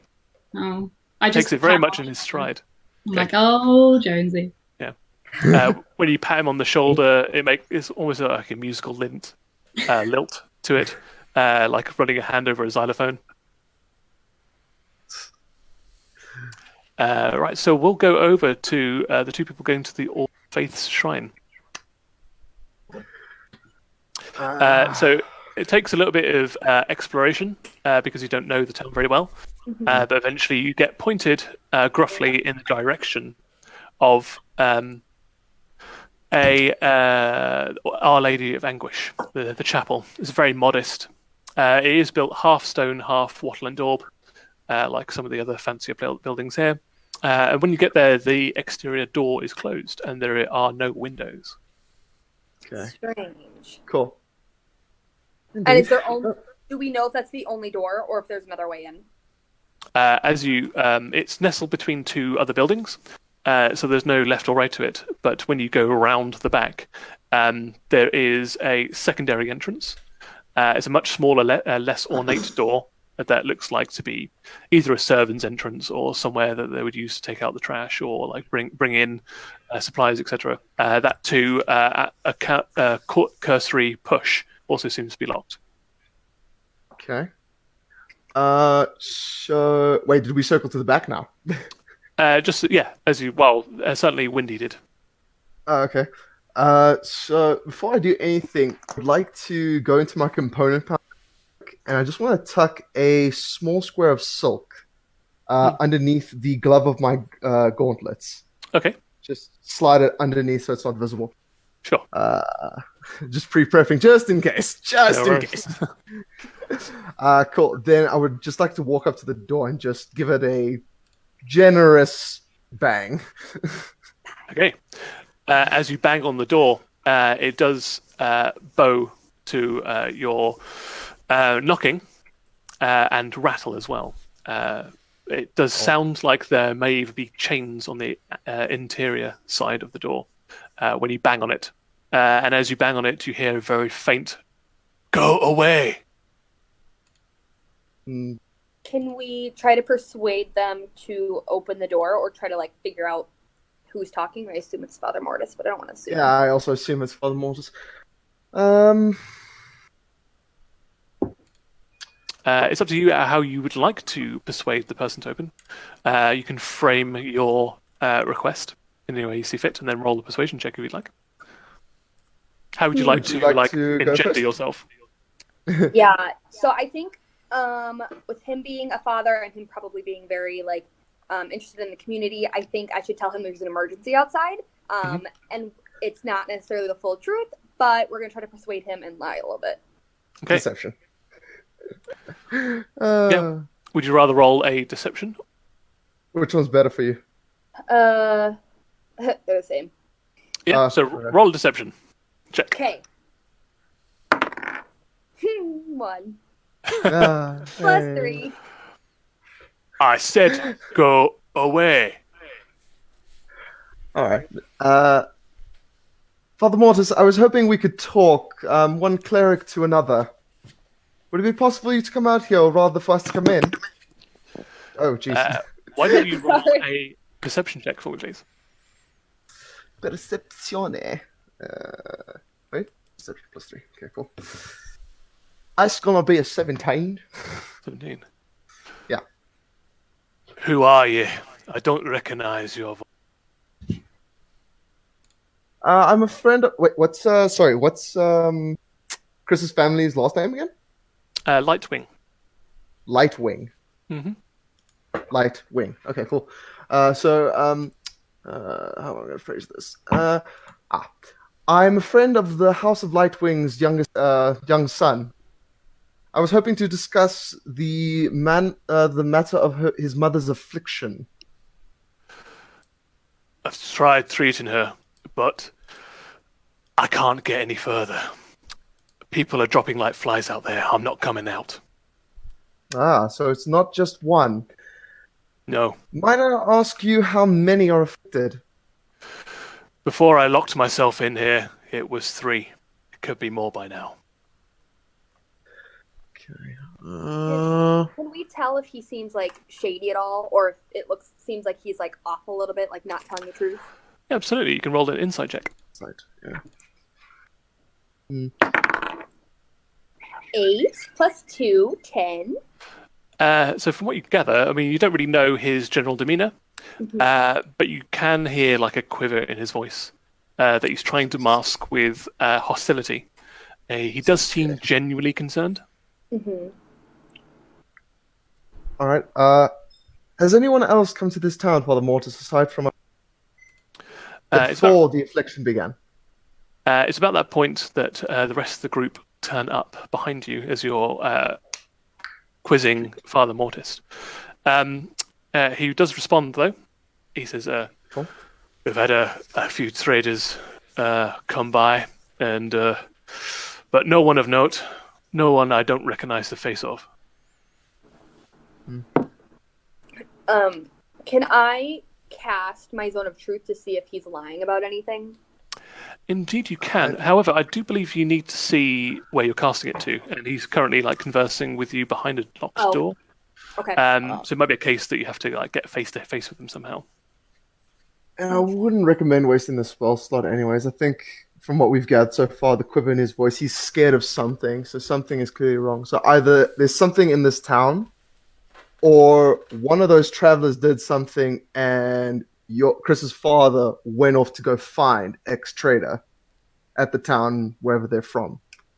I have thieves' tools, so I have a lockpick. So if you want, I can just try and open the door if we want to keep trying to get out of it. I don't think we can because it's chained from the other side, so I don't Okay, you would open the door, but then the chains would still be holding it. sure. You can try. I mean, why not? If not, why not? Always check. Never assume. Yeah, do we want to give that a go? Yeah, Want to try and sure. pick the lock, Meg? Sure. Yeah, roll for your thieves' tools. So roll a d20, Yeah. and then add your, I'm going to say sleight of hand. Okay, so 8 plus 4. 8 plus 4, 12. These are not particularly sophisticated locks. They're not made to withstand people with expertise locking ability. It's also supposed to be barricaded in any way, shape, or form. So with a 12, you do manage to find that satisfying click. The lock opens, and you push the door. The door opens about 6 inches, and then it gets stuck on a chain. I'm going to try and put my bunny head through the door. Oh god. Be like, let us Hello in. there. Did you bring the bunny head? Oh, did you wear the bunny head? Yeah, absolutely. Oh, apologies. I thought you were dressing Jones up in the bunny outfit, but no, it was you. Okay. Yeah, disturbing. You kind of squeeze this paper mache style bunny head through the crack.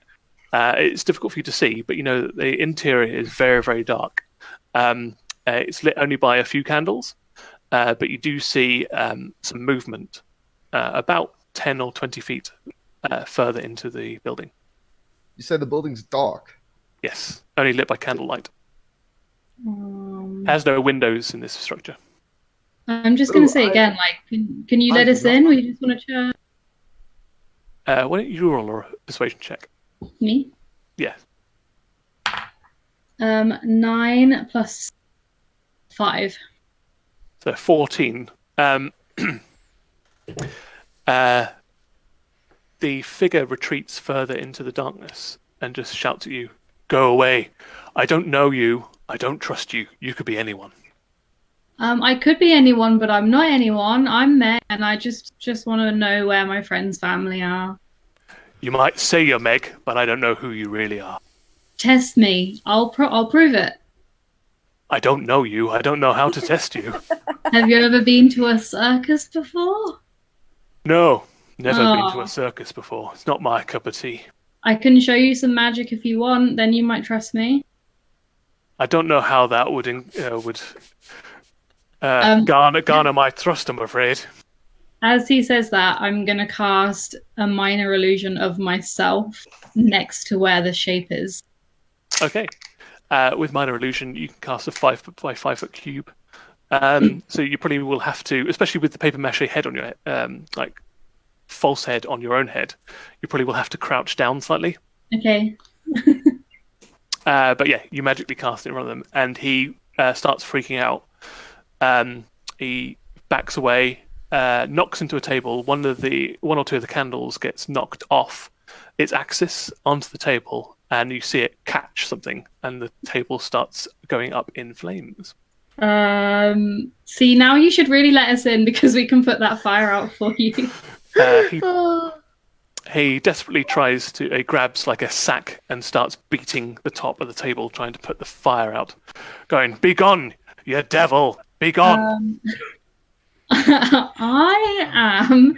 If I cast an unseen servant, can they do stuff for me? Yes. Simple tasks. Yeah. Okay. Can I might not be able to do it, but I'm going to cast an unseen servant, and then that servant is going to get water and pour it over the fire. So there is a central pool where people cast in their various artifacts and things to pray to all different types of faiths here. And so there is some standing water in there. And there are a few pots and vestibules that you can use to scoop up water with. I think the unseen servant can't carry a huge amount, but you can definitely offer some assistance. Yeah, which it does, which further freaks out Father Mortis as just a floating ceramic bowl moves past him and starts dousing the table of flames. But between the two of you, you do get it under control. Between Door and Father Mortis, how far is he? So he backed up a little bit more, so you think he's about 25 feet at this point away from the door. Love it. Cool. So, getting a little tired of the games. I would like to cast Command. Okay. So please have Father Mortis make a Wisdom save. The DC is 13, if you would. He gets a 5 plus 2, so 7. So he fails. What is Awesome. the command Cool. word? The command word is approach. Okay. He leaves what he was using to beat out the flames on the table, where it is, which starts to smoulder but the unseen servant takes care of the rest of the flames, and he walks over to the front door. Cool. So now that he's 5 feet away from me, how does he look? Now he's approached some of the daylight that's spilling in from the spring day. You can see that he is wearing a fairly traditional but non-denominational robe, underneath which you can see the faint glints of chainmail. His hands and feet are bare. He's got like a very simple rope belt on, but his face is sunk and sallow. There it is. It doesn't look like he's been eating a lot either. You don't know if that's actually what he normally looks like, but that's his current condition.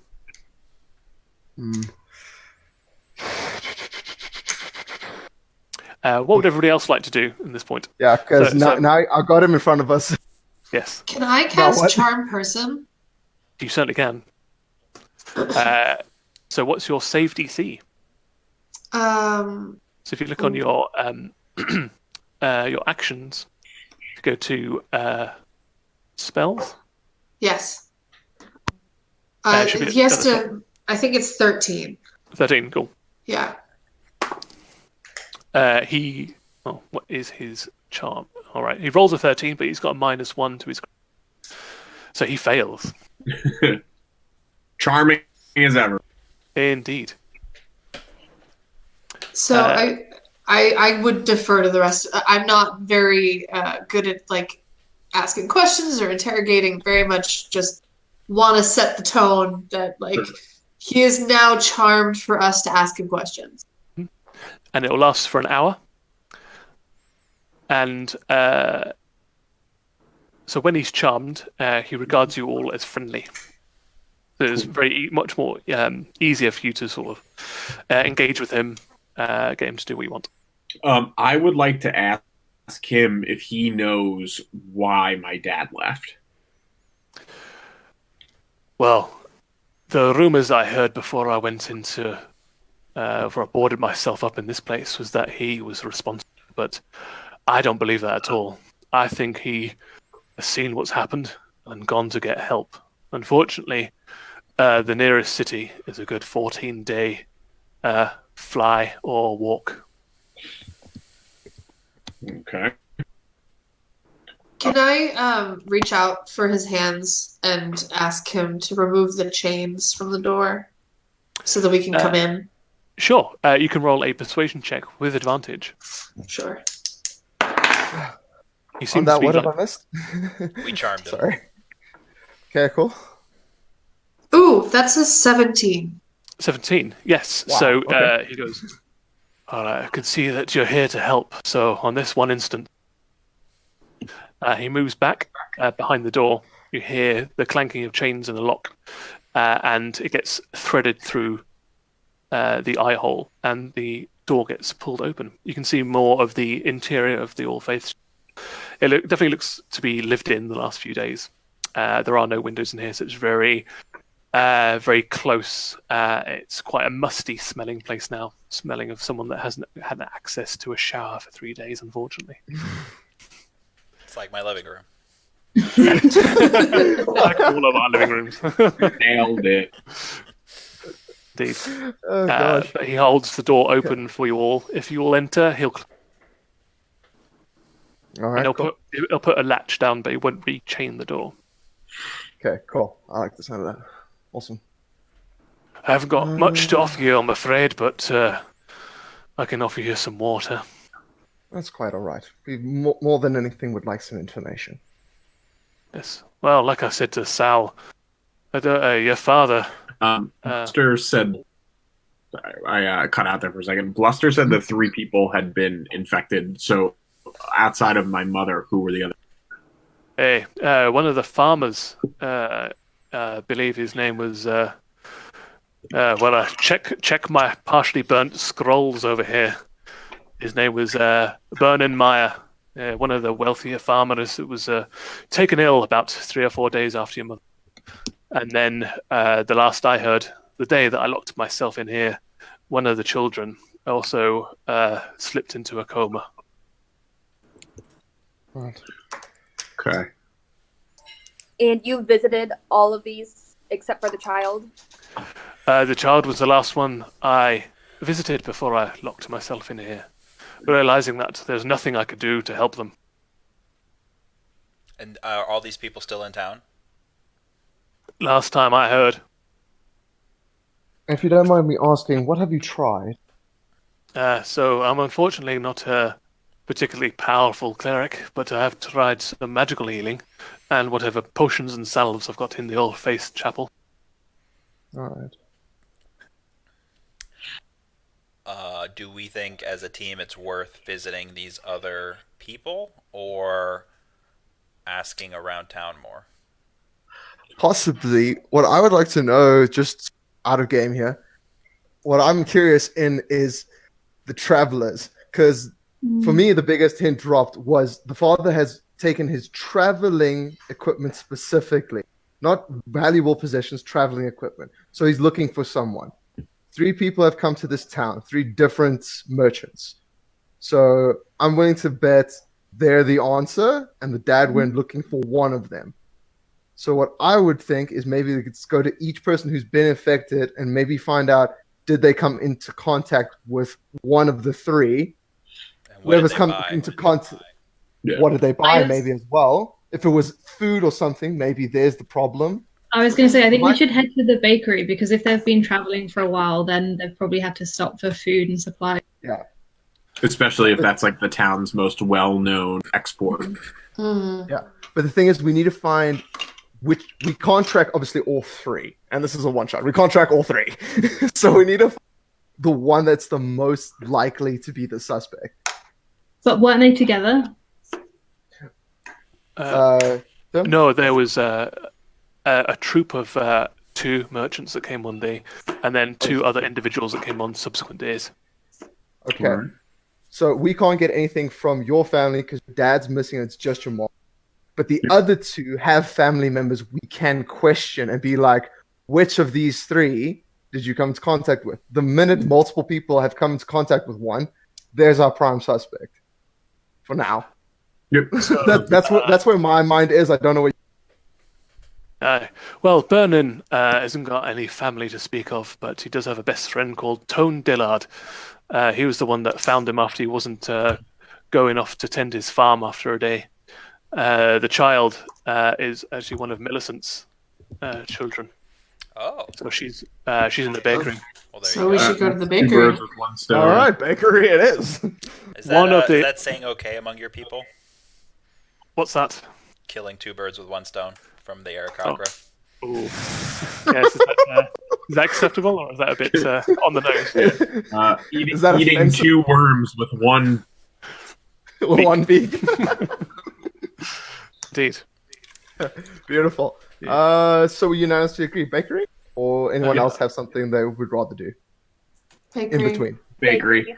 One other thing that Father Mortis might say, specifically to you, Sal, that you've been away for a few years, so you probably have seen the new trading post that's been set up. It's only been going for about 18 months. I have not. It's called Fancy Dan's Supplies. Kind of want to meet Dan now. Yeah. Sounds sketchy if I've ever heard. So if there are any merchants, they may frequent Fancy Dan's Supplies to offload some of their wares. Okay. That's good to know. Yeah. We'll make sure to ask Millicent that when we get to. Yeah. So be careful out there. Thank you, Father. I'm going to try and salvage some of the notes that I was making on the table before it caught fire. I was trying to get a remedy working, but maybe set back a bit now. Yeah, sorry about that. We apologize for that. No, don't worry. You're all friends here. See, we are friends. Meg, remember my name. Meg, I will always remember the name Meg.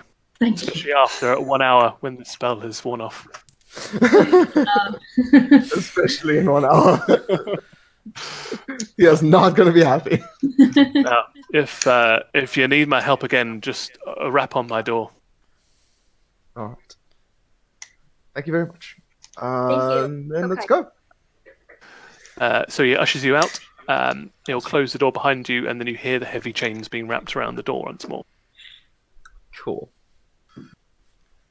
He's what he'll also do is before you leave, he presses into each one of your hands a small potion of healing, which is now on your character sheet. Yeah. So it's already on your character sheet, and everybody's got one potion of healing. Oh, nice. Thank you. Refresh. No worries. Oh yeah. So you can use it any time. It will restore 2d4 plus 2. Yeah. I don't need to waste spells. Yay. Use them for other things. Wait, quick question as a DM. If I Sure. throw a potion of healing at someone, do they take damage? They heal?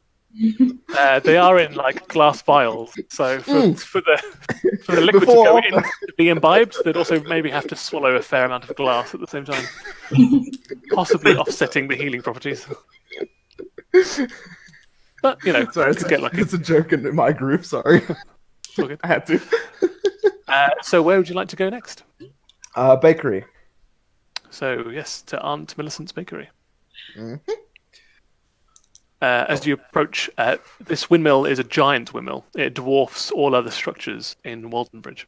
It has a bakery on the lower level that serves the village, and then does export these famous scones. And in fact, inscribed in chalk on the exterior above the door is famous Aunt Millicent's lavender scones, available within. And then a very happy but crude drawing of a gnomish face. Okay, so it's a gnome. All right.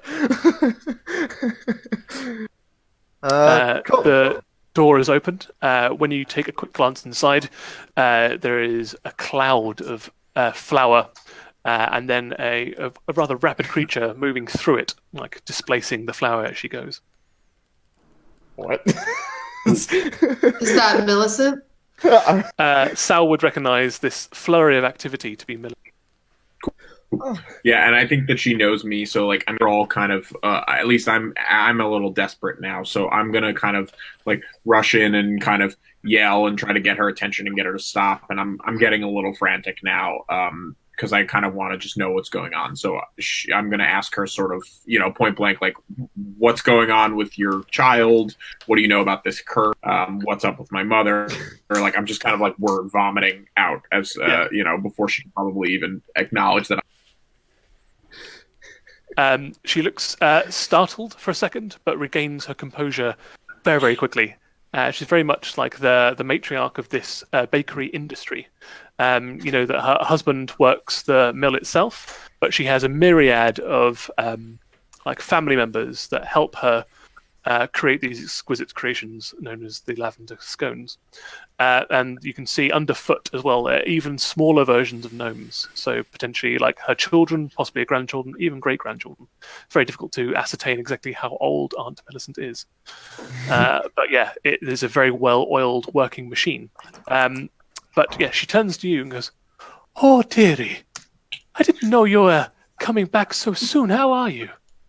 I am okay. I'm just kind of trying to figure out what's going on. My mom is in a coma. My father is missing. Everyone in town seems to be off. And as much as I would love to catch up and shoot the breeze and eat one of your delicious scones, I kind of really just want to know what's going on. Before you finish your sentence about not wanting to like really take the time or even indulge in the delicacies, she's given a few non-verbal commands to some of the family members that are whisking around, and by the time you finished your sentence, you find yourself already sitting in a stool, and you already have a lavender scone cupped into one wing. Okay. Yeah, and you're absentmindedly like raising it up to your beak and chewing on it as you abstain from even trying one of the scones. Yeah, but I eat it like a bird, so It's just all crumbs. It's like anybody else eating a croissant. Yep. Just flaking everywhere. Yep. Hear me out. I know Millicent is like well known. This is a famous bakery, whatever. But how do we know the lavender scones aren't somewhat new and are the reason why people are falling into comas? And you're just eating this without even checking Good it. question. I probably didn't think about that. Poison check. I mean, if you do want to investigate some of the crumbs that Sal has left upon the Yeah, stone I've tile floor. already also eaten like at least 2 or 3 of them. Yeah, like, unbeknownst to the majority of you, like scones have been pressed into your like outstretched hand. See, she's All forcing right. you to eat it. I'd like to check the crumbs. Sure. So, who would like to do a medicine check to investigate them? Well, I have a whole I'm scone. good. I haven't eaten mine. Okay. Yeah, same. Same. Alright. I'm just going to take I mine have- graciously. I have terrible medicine checks, so can I help someone do theirs? You can definitely assist someone I for have a sure. +3. I'll do that. Yeah. I also have a +3, but I'm not going to do a check. Okay. So if you'd like to so help if you- me, Yeah. So we can have Windy and Papo roll medicine checks with advantage, with help from both Meg and Cece. 17, 18. I have 19 with my +2. and I got Nice. a 20. You can roll again. Or 20. You can Cool. roll again. Oh, because roll you've again. got Take the advantage. highest Yeah. result. 15 on my die. Cool. Okay, so the other one was higher. So a 20 and a 19, those are very good medicine checks, and you are certain that there doesn't seem to be any, like, there's no flavorings that seem to be off, just with some cursory glances.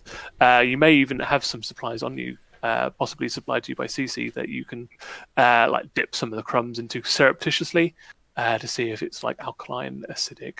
Like, is it like turning any of these reagents an odd color that would denote poison? You give it a smell, you rub it on your fingers, it doesn't make your fingers stain or anything like that. No, they just seem to be delicious. But you have wasted 2 scones.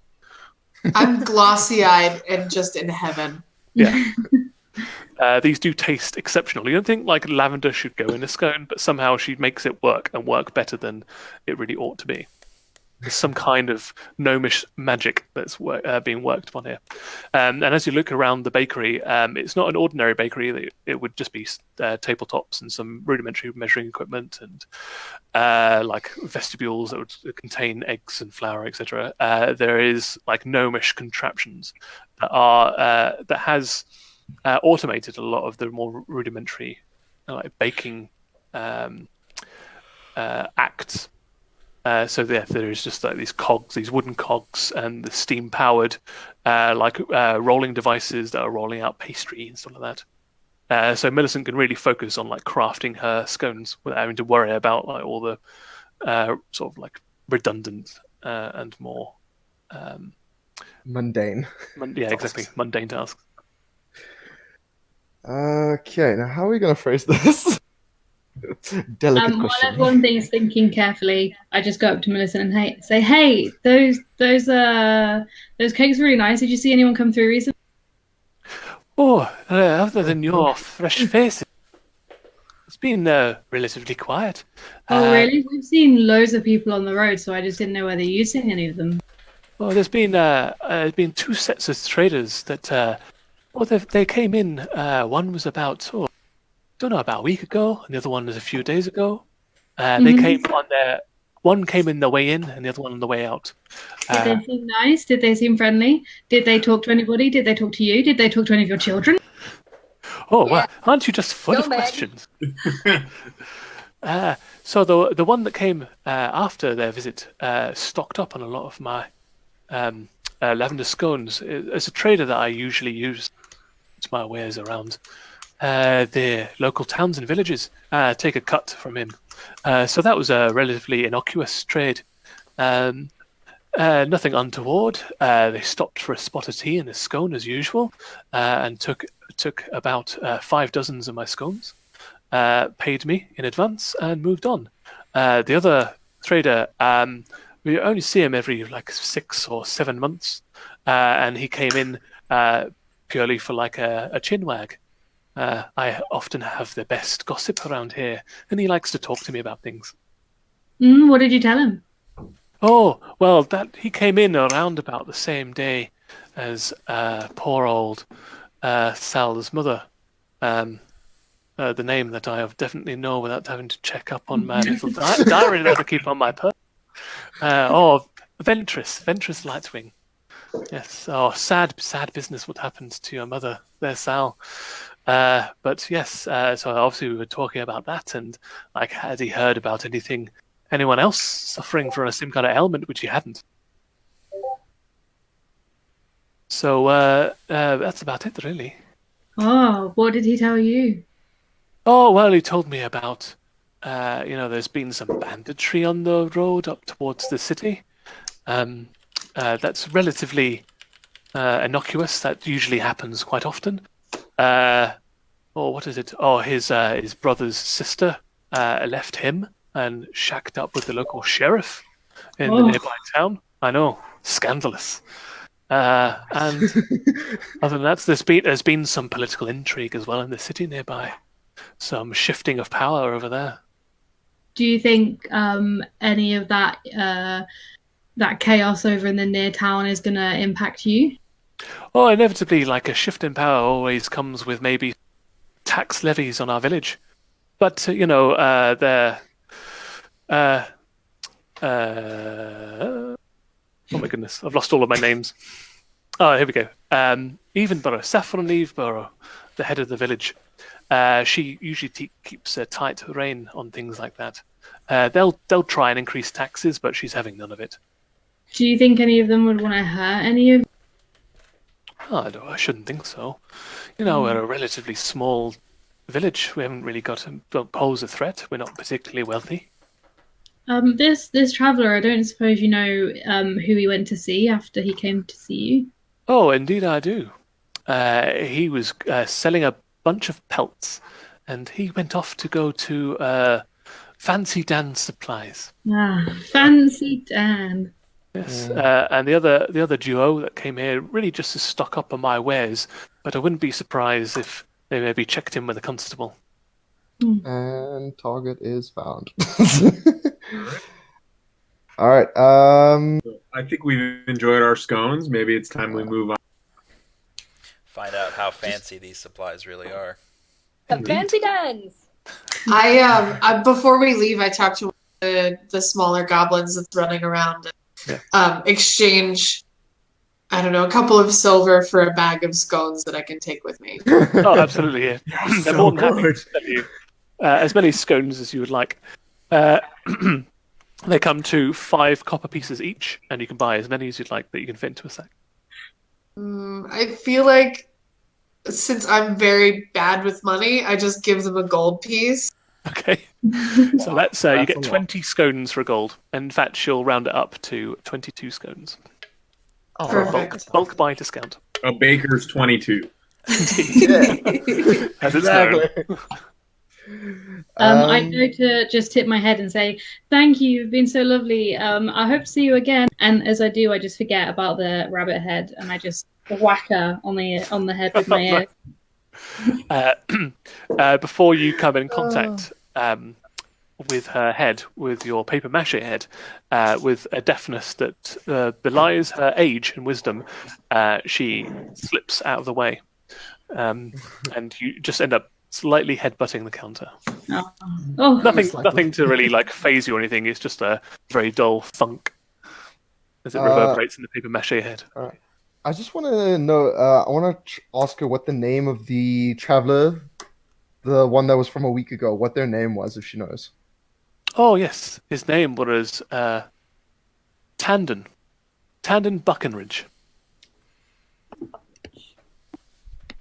All right. I think we've got a name.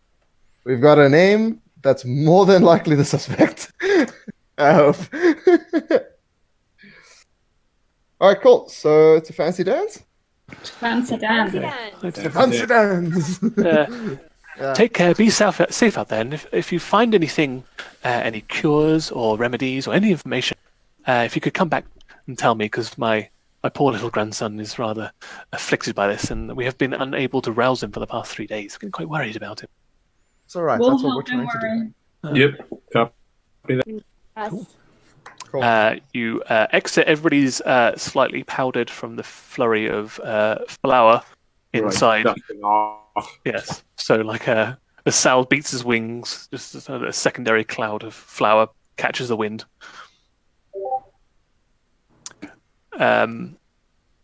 So we will go off to Fancy Dan's. Now, Fancy Dan is a new place. It's opened up in one of the old Wattle and Daub cottages on the edge of town, on the north edge of town. And it has quite a fancy sign.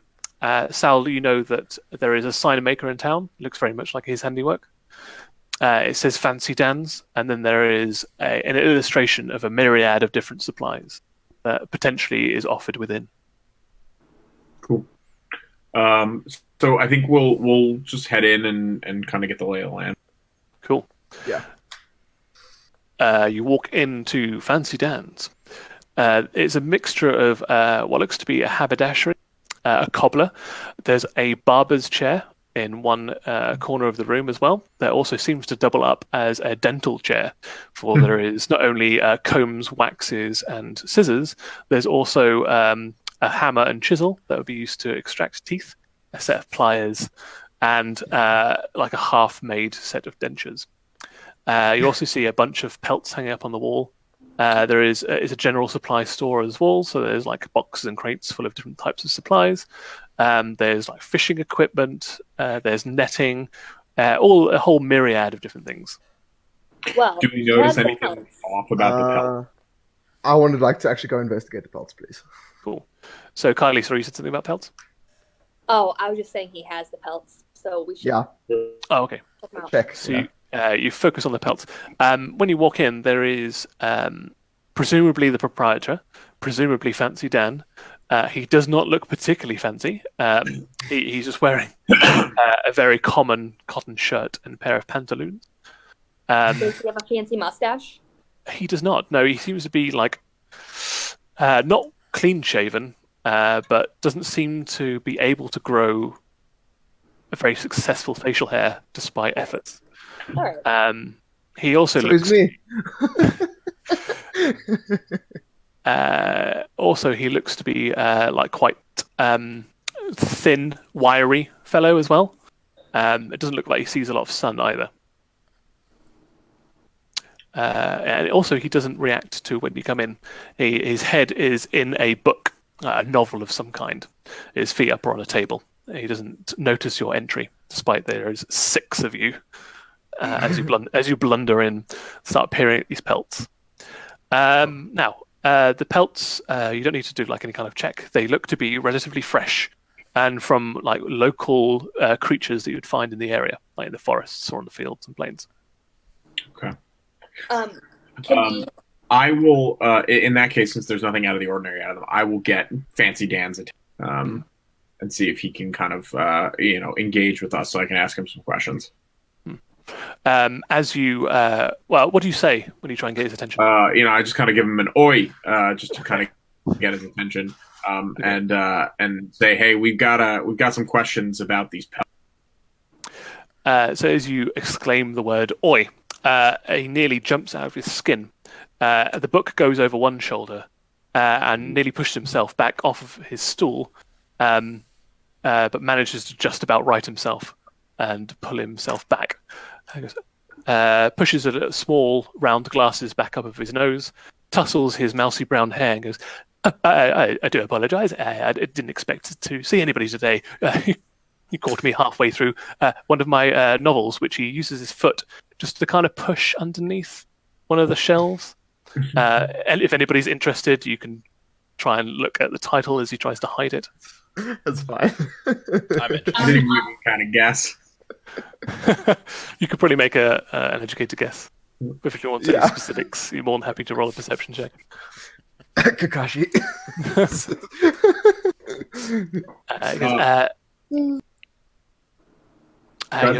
I presume you're all new in town. And any of your faces, are you looking for fishing supplies, maybe, or some objet d'art, or how about this rather fancy net if you're looking to trap something in the wilderness, as it were, or I don't know, maybe we could offer you some of these fine pelts that only just came in about a week ago. They're very fine pelts, great for sleeping upon.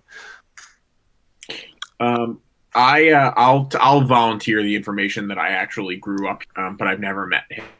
him because he kind of came into town. I think he said 18 months ago before I was last here.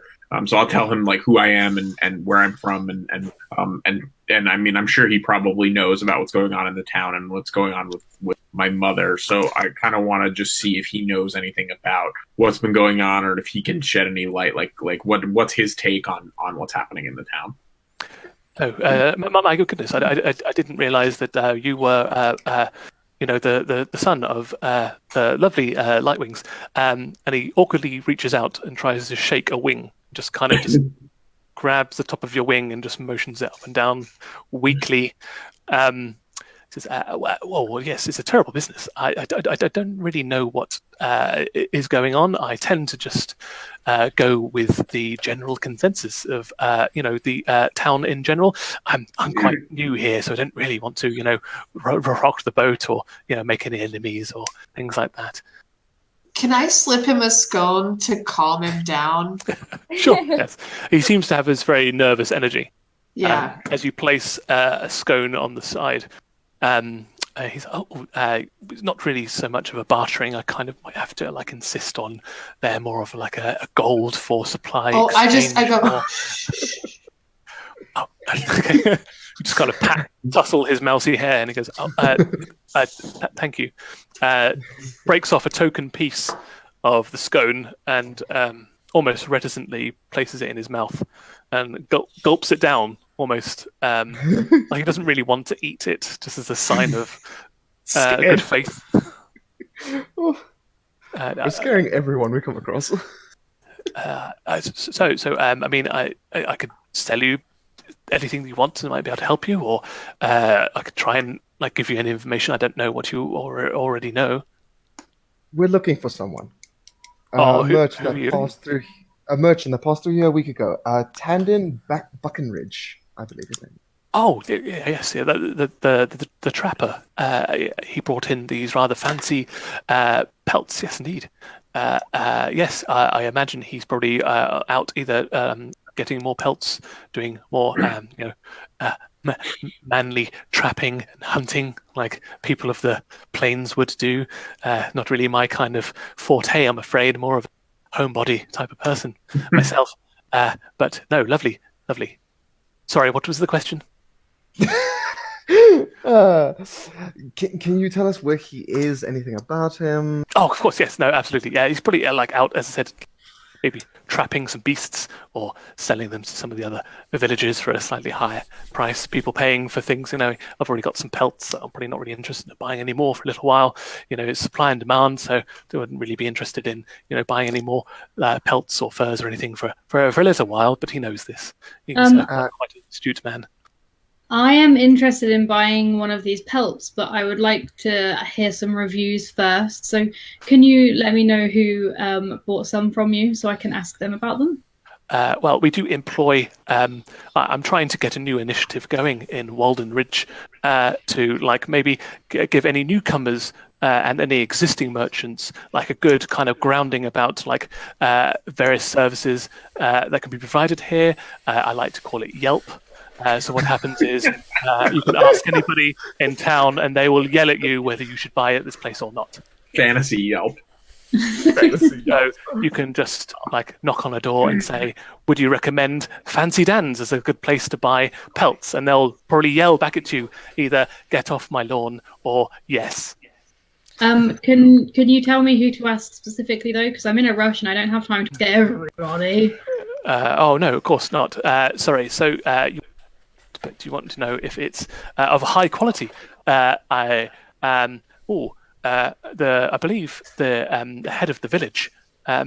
Yes, she bought a pelt not a few days ago for her office to keep her feet warm. She seems to be quite, happy with this.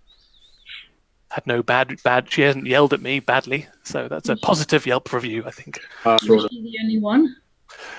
Yes, I have the rest of the, things here for you to buy. Do you know where the trapper would be trapping? Is he kind of close by where we could go? Should we,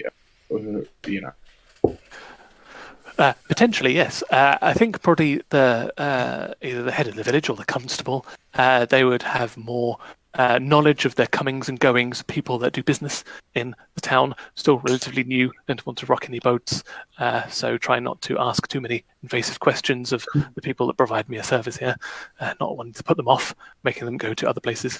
Want to keep that Yelp review high. Want to push everybody shouting about how good Fancy Dan's is. Oh, I completely forgot to introduce myself. Myself is Arnold Dunderton. So you're not Dan. No, I don't know who Dan is.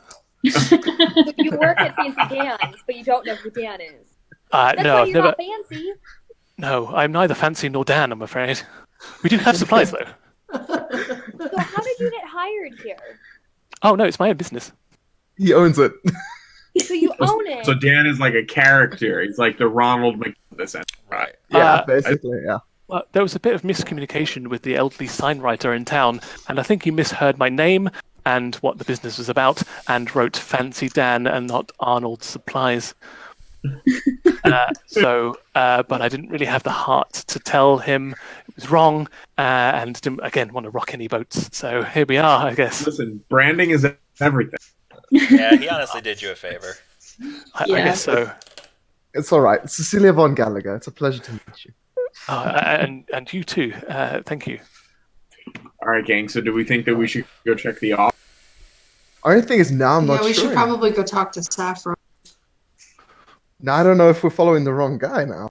Because all the pelts are here. Only one was sold to the head of the village. So now I don't know if it's the guy. Has anyone done an investigation check on the pelts? Yeah, well, Tim's... I said I wanted to, and then Tim, you were like, no need. Oh, if you want to do like a more thorough investigation of maybe there's something untoward or surreptitious about them. Or maybe an Arcana check? Yeah, you can do any of that. Yeah. Yeah, I'll do an Arcana investigation. Someone want to do medicine? Arcana, medicine, investigation, cover all bases. I got a nat 20 for my Arcana check. Nice. Nice. Let me check medicine. investigation.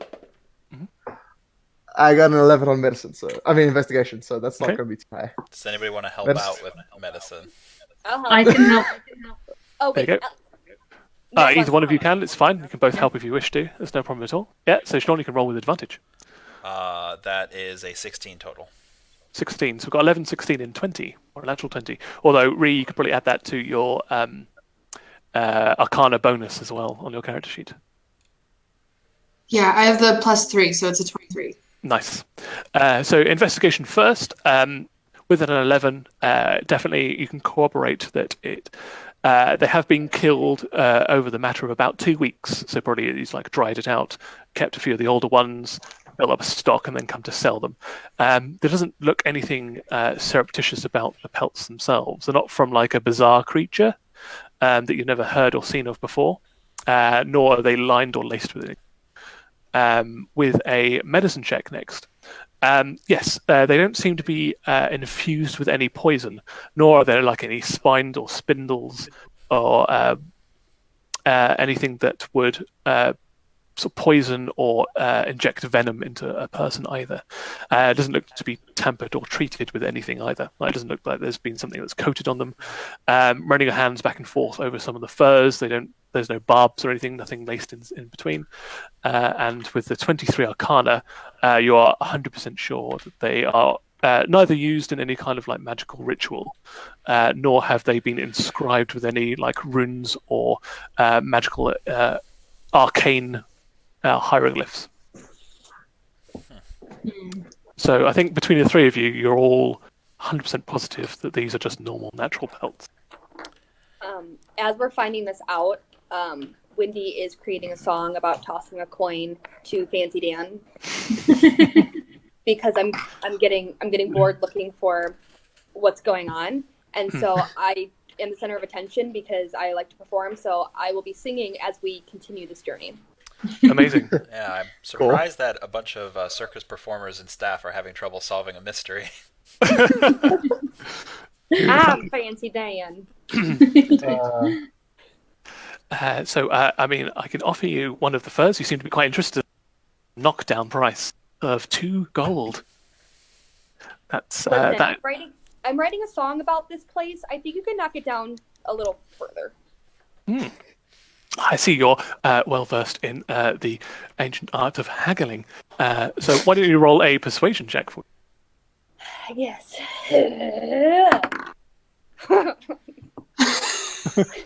Is it a 1? All right, I got a 2 plus 3, 5. All right, you're moving up at least. You're trending up. Yeah, exactly. Yeah. It's an upward curve. But into this, it'd be nothing but 20s. So he's like, I've been burnt once before with advertising and it not really going the way that I thought it was. Also not sure really how much I should be leaning into being called Fancy Dan. I was kind of hoping to wait for the sign writer to maybe move away, if you know what I mean. And then I maybe can change the sign back to my name. You call him a too, Dan? I don't put him in a coma, but like I say, move away. He's quite elderly, and I don't want to hurt his feelings, but he's quite old. Just so you know, I've already forgotten your real name, and I will remember Fancy Dan for the rest of my life. This is what I'm talking about. Same. Same, I agree. Wait, oh, yeah. Own it. What's your real name again? I forgot. It's like Arnold Frank It's or Arnold Abernathy Jones, Dundleton. something. Yes, my name's Arnold Dundleton. A reliable old Arnie. Sorry, Should've stuck Fancy with Dan Fancy. just catch you. Yeah. I guess it's reliable young Arnie, I guess. Dan. It's like a very strong, like one syllable. Like, it's just very gets to the point. Fancy Dan. Yeah. I start wandering off. So, I mean, can I interest you with the pelts for the discount knockdown price of 2 gold? That does include an inherent local discount because obviously Sal is a former grew up here, so I've already knocked that down from the usual 3 gold to 2 gold. You have Absolute a steal. locals discount when you're just a local store, so everyone in town gets a discount. Again, not really great at marketing or Business. kind of new to this whole thing. Right. My father was a watchmaker. Arnie, I'll go ahead and take a pelt. It'll help me with my singing. I'll be able to feel the pelt, smell the pelt. It'll help with my songwriting. Lovely. Well, if she sleeps on it, we can test the theory that puts people in a comas. Yeah, I mean, I basically risk my life every day at the carnival. What's sleeping on a pelt? You know what? Fair. Maybe you could wrap it around yourself and the knives won't get to your flesh. Hey. Unless the pelt gets to me first, then I die. I'm Well, no confident. one's died yet. Yes, No one's died yet, so. I'm quite confident in offering everybody here a no coma deal with anything they buy at Fancy Dan Supplies. Guaranteed no coma. Do you have paperwork on that to prove that this is a real... No coma pelt. Certified pelt. Yeah, He is saw- there signage? He looks around, like his eyes just dart around manically, and goes, "Sure, one second." And he Can I dives get someone to underneath. witness this? He dives underneath the counter, and you just hear furious scribbling. And then he brings up a piece of parchment with still wet ink that says, "I, Arnold Dunderton of Fancy Dan Supply Emporium Incorporated, can guarantee every item listed within, sold by the proprietor, will not induce coma or coma-related afflictions." All right. Love to see it. See, he had asked the sign maker to make him signs, but they all ended up saying Fancy Dan. Yes. All right, Arnie, here's your gold. I'm removing it from my... Okay. You can add 1 large pelt to your memory. You don't really have to add it to your character sheet if you wish to. Quick All right, gang. question. Should we go check out the office? Well, we Shorthand, might sorry. as well go to the village head, yeah. Cool. Only So you- option, I guess. Yeah, you want to go to village head Saffron Eveborough. You know that she operates out of her own house. It's a townhouse, not too similar to Sal's in construction and size, and she has the office on the ground floor, which she shares with Constable Orzo. So the 2 things you might need to know about Saffron and Orzo. Saffron is a half-elf village head. She's been the head of the village for 80 plus years. There is a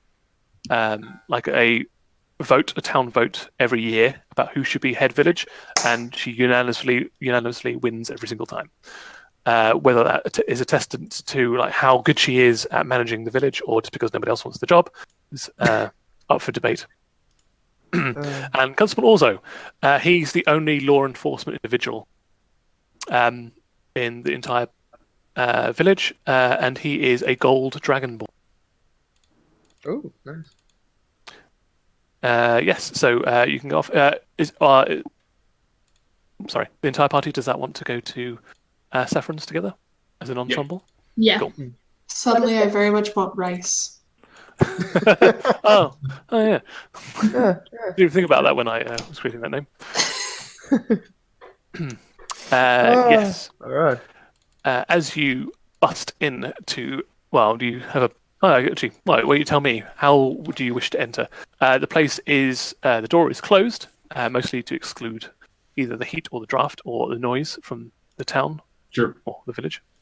I mean, I again, like kind of how we've been approaching all these situations. Like I grew up there, so I mean, I would know Saffron, like especially if she's been the town, running the town for 80 plus years. So yes. I'm gonna kind of lean on that and say hello, a nice hello, like what the hell is going on? Cool. You open the door. The scene that there's always been a bit of constellation between the two, a bit of butting, but the scene that you walk in on when you go into the office is both Constable Orzo and Saffron are fighting over desk space. Like Constable Orzo is just placing down haphazardly a lot of his documentation and like constable equipment, and Saffron is just being quite passive aggressive with the whole thing and just pushing it off to one side. They're constantly having this to and fro between like her accusing him of being a slob, he's accusing her of being too uptight, and then they're like almost coming to like verbal blows. So I'm gonna kind of just like get in the middle of them and say, like, hey, there's more important things going. People in your town are sick, in comas, spooky things are happening. Nobody can give us a straight answer. The scones are delicious. I appeared from behind not Sal even and just Fancy Dan. Like, what the hell is happening? So Orzo's the first one to react to this, and he turns to you, Sal. It goes, "It's all her fault. She's been putting her things on my side of the desk again. It's getting worse." How is that putting my mother into a... I don't know. But she's got something to do about it. And he just puts a gold-clawed finger in her face. He goes, "I made no bones about it. She's responsible here. She's done nothing about it." I'm gonna summon my mage's hand, and it's just gonna go up to the desk and sweep everything off of both of them. And I'm just gonna go, "People are dying." Get your heads together.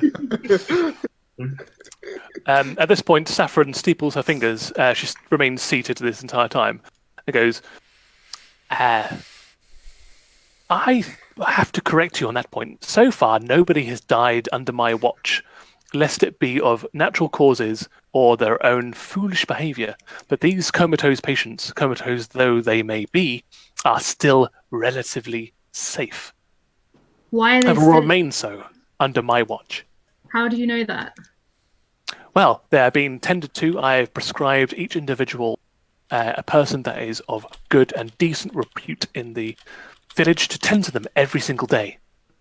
I have a 5-point plan of success in this village where they will have a level of care that is dependent on their status and critical care condition. Everything is in hand, except for this big lummox over here that keeps telling me how to run my town.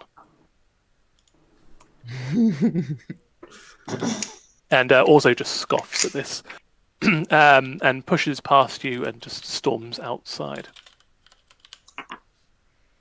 Well, she seemed mad.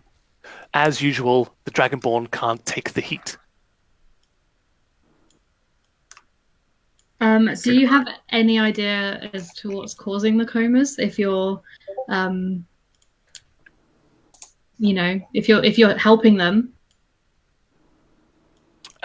We have tried to ascertain what the condition is, where it's stemmed from, but we cannot establish the cause or the reason why. That no medical care seems to be forthcoming or effective in this instance. However, life is still going on. I feel that next election that will stand in my good stead, and I will no doubt be re-elected once again. Just a quick question. You said you had one person dedicated to each sick patient? Indeed. So when we were at Sale's mother's in her bedroom checking on her, we noticed that there was a lot of people who would come in and out. Do you know who else may have been in that room if you were saying you only have one person in there? Yes, I imagine that her being the first patient, the first person to succumb to this ailment, that we have had a lot of investigation at the beginning. Constable Orzo himself was there, I was there, Father Mortis was there as well, and a few other key members of the village were present, which could probably account for the multiple disturbances in their house. Apologies, Sal, we didn't really mean to intrude on your private property, but these things had to be sorted out, especially with the disappearance of your father, Hartigan. No harm, no foul, but if we don't for this soon, I'm going to start punching things. Indeed. I mean, you could start with the constable, if you wish. He could do with a swift punch to the head, I think. Loosen some of those few brain cells he has left. Another sick burn. All right, but all I'm hearing is arguing and no solutions. Might we hear one of those? As I say, the investigation is ongoing, but the solution has not presented itself. Still working on this 5-point plan of effective response to this ailment. I think you'll agree the whole town is pulling together as one cohesive community, and I think that me leading them into the next year of 1464, the year of Saffron again, the 81st year in a row of me running the town, I think we'll agree. Great job. Top job. So this may have been answered earlier, and I apologize if I missed it, but was there any evidence of pelts in Sale's mother's room when you went to go check on her initially? Pelts in... let me just check my notes. And she reaches into a desk and flips open a ledger to what looks to be like a daily diary almost of points. She flicks back about 7 or 8 days and reads down the list. It's quite an exhaustive one on that particular day. And she says, you can check with the constable, but no, the log that we made when we were investigating this coma patient didn't reveal any untoward pelts or pelts that do not belong. Was there anything in the room that looked like it did? Yes, in fact, we have confiscated a few items that we believe were of suspicious nature. What were they? There were some food items left there that we have tested for poison. The tests came back negative, but they have since obviously degraded. There was a knife that we found on scene, but as she suffered no wounds, that was also discounted fairly quickly. And there was some thread, some cotton thread, that didn't seem to match any of the clothing that anybody was wearing, either Hartigan or Ventress, or Sal indeed. It didn't seem to be matching any of your clothes you'd left there, or any of the fabrics around the house. What did you do with this thread? It's in the evidence locker behind me. And she just points to like a locked door behind her. Can we see it? Sure, I don't really see why not. Maybe, Sal, you can perhaps shed some light. Maybe this is some thread that you do recognise and that should have been there originally. Or maybe it's something you do not, and you can categorically say that this does not belong in your home. Sure. So do I need to make an investigation check on said thread, or can I just kind of like know that? Yeah, when she produces the 3 items, there's like a little wax brown paper envelope that holds the mouldy crumbs. There is what looks to be just a normal kitchen knife, and then this red cotton wool thread. And yeah, you can see that this, like, it's so vibrant and identifiable. Your family, it doesn't match anything that they would wear. As an Aarakocra, you have very specific clothing needs, and that does not match up with like your family's vibe, their attire that they would wear. Certainly not one of your clothes. Wool's not really good for.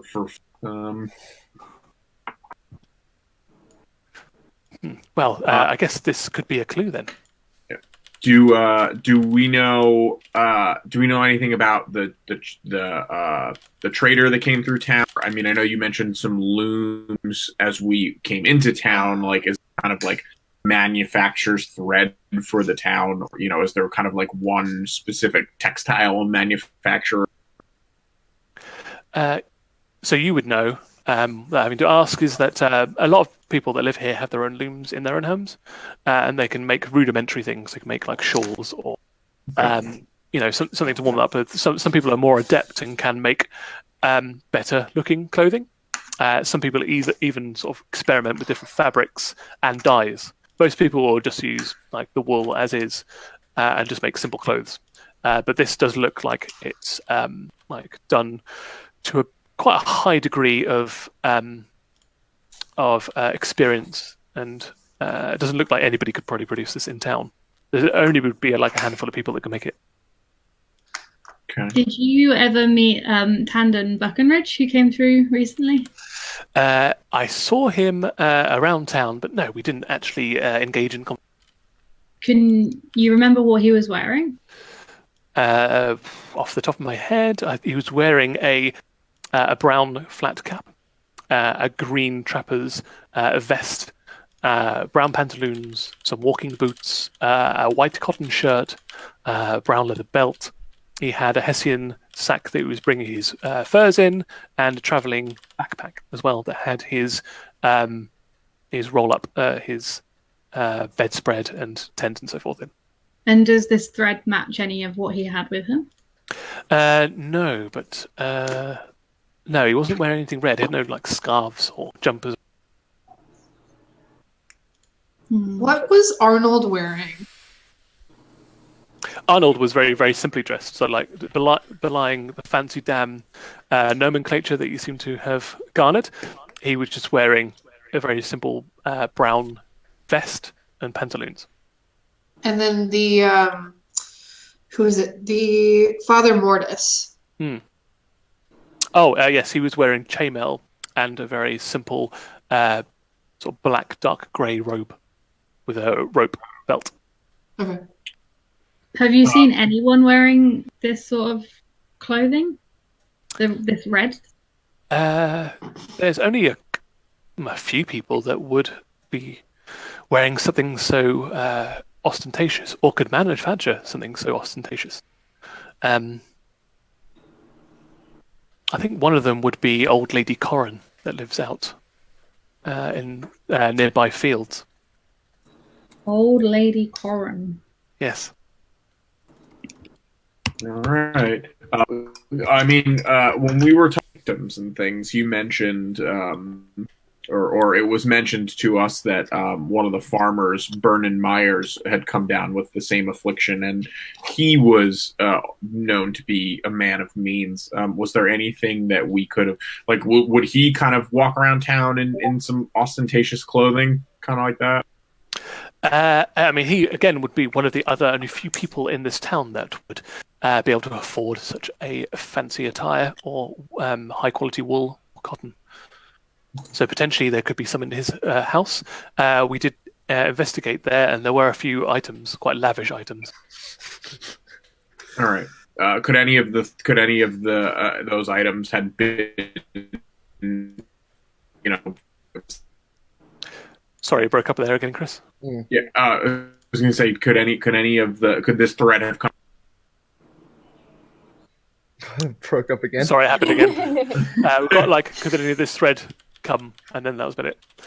Yeah, I could. Could this thread have come from any of? Again, on the same line. Exactly the same point as before. Wow. Can you guys hear me?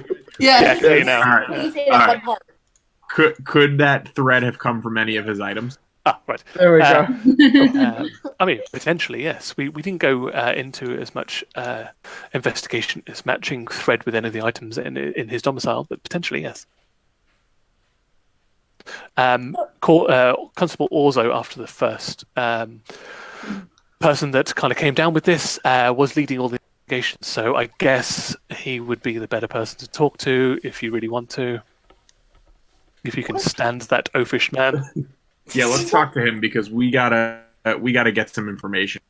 So we'll go outside and we'll talk to the constable and we'll just kind of let him know, like, hey, we're trying to get to the bottom of this. What else can you tell us before we go and visit either Old Lady Corin about this thread or maybe even Bernard Myers to kind of see what's going on? Yes, absolutely. And I assume that if you're around by next election, count on your vote.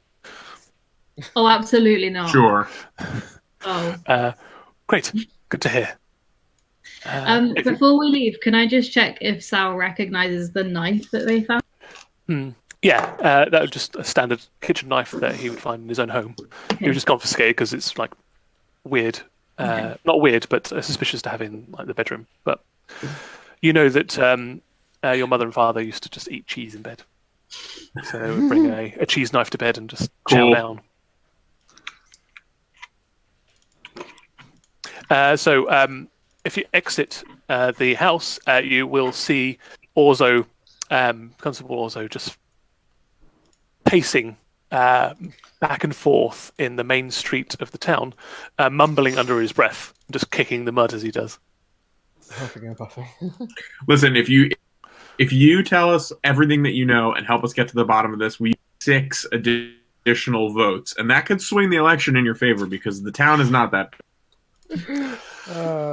Yeah, it'll be great to get her out of power finally. She's got such backward ideas. What do you want to know? I mean, we're trying to get to the bottom of this. She had said that Old Lady Corin could have been the person who helped manufacture this thread. It might belong to another one of the victims, Bernard Myers. We're just trying to figure out who's responsible and hopefully save.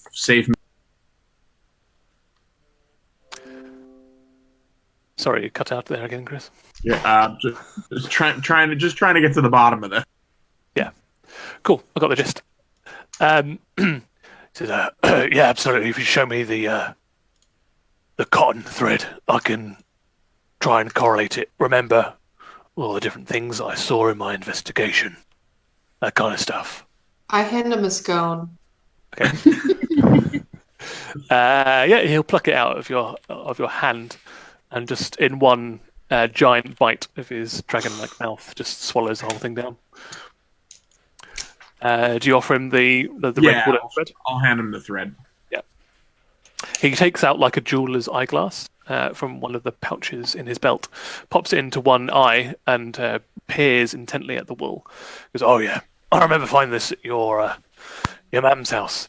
I don't remember anything being this vibrant red in Baron's house, but Corin's known to dabble in dye. Wouldn't be surprised if she made something this vibrant and colourful. Okay. We didn't really think about it before because she's very elderly and very sweet." Yeah, so guys, I mean, I think that we should all go head over there and question her, right? Because if she is not the suspect, then at the very least she can tell us who she made. Yeah. So you know that Corin lives on the outskirts of town, near some of the farms. It's a little bit further out, a little bit isolated. She lives alone.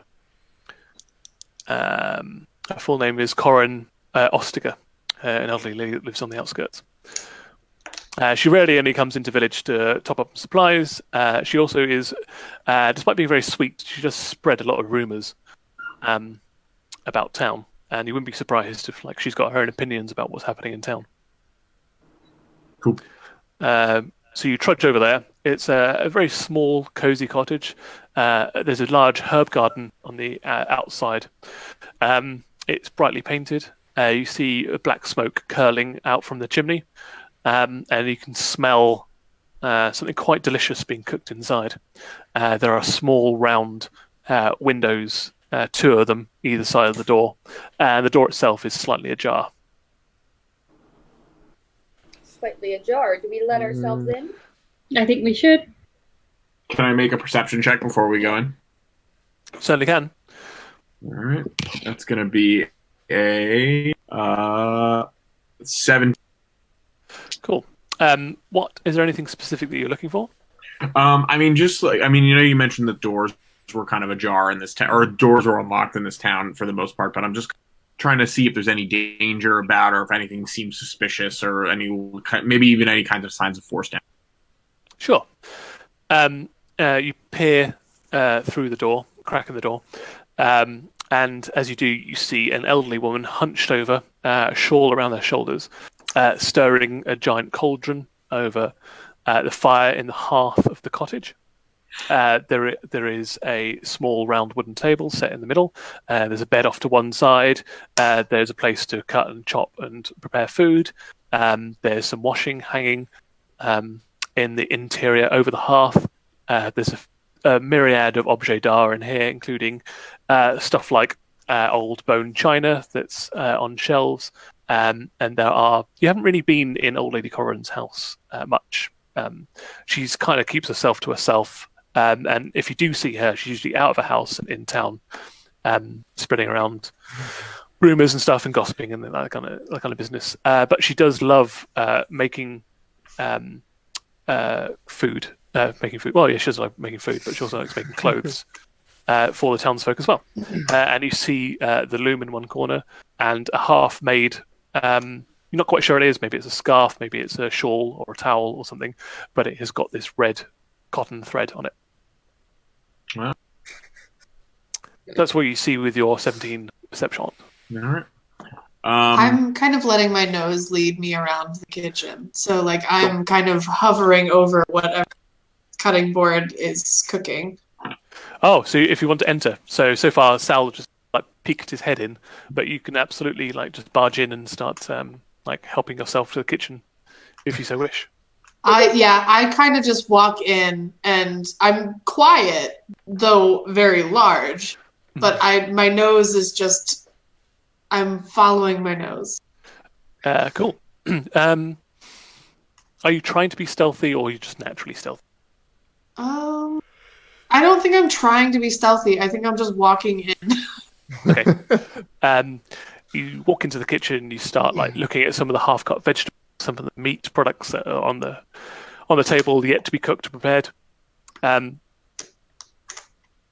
As you're looking around, probably the rest of you would see Old Lady Corrin sidles over next to Drew and places a withered old liver-spotted hand on the Furbog's hand as it comes close to the knife. It says, "Oh, I didn't hear you enter, dearie.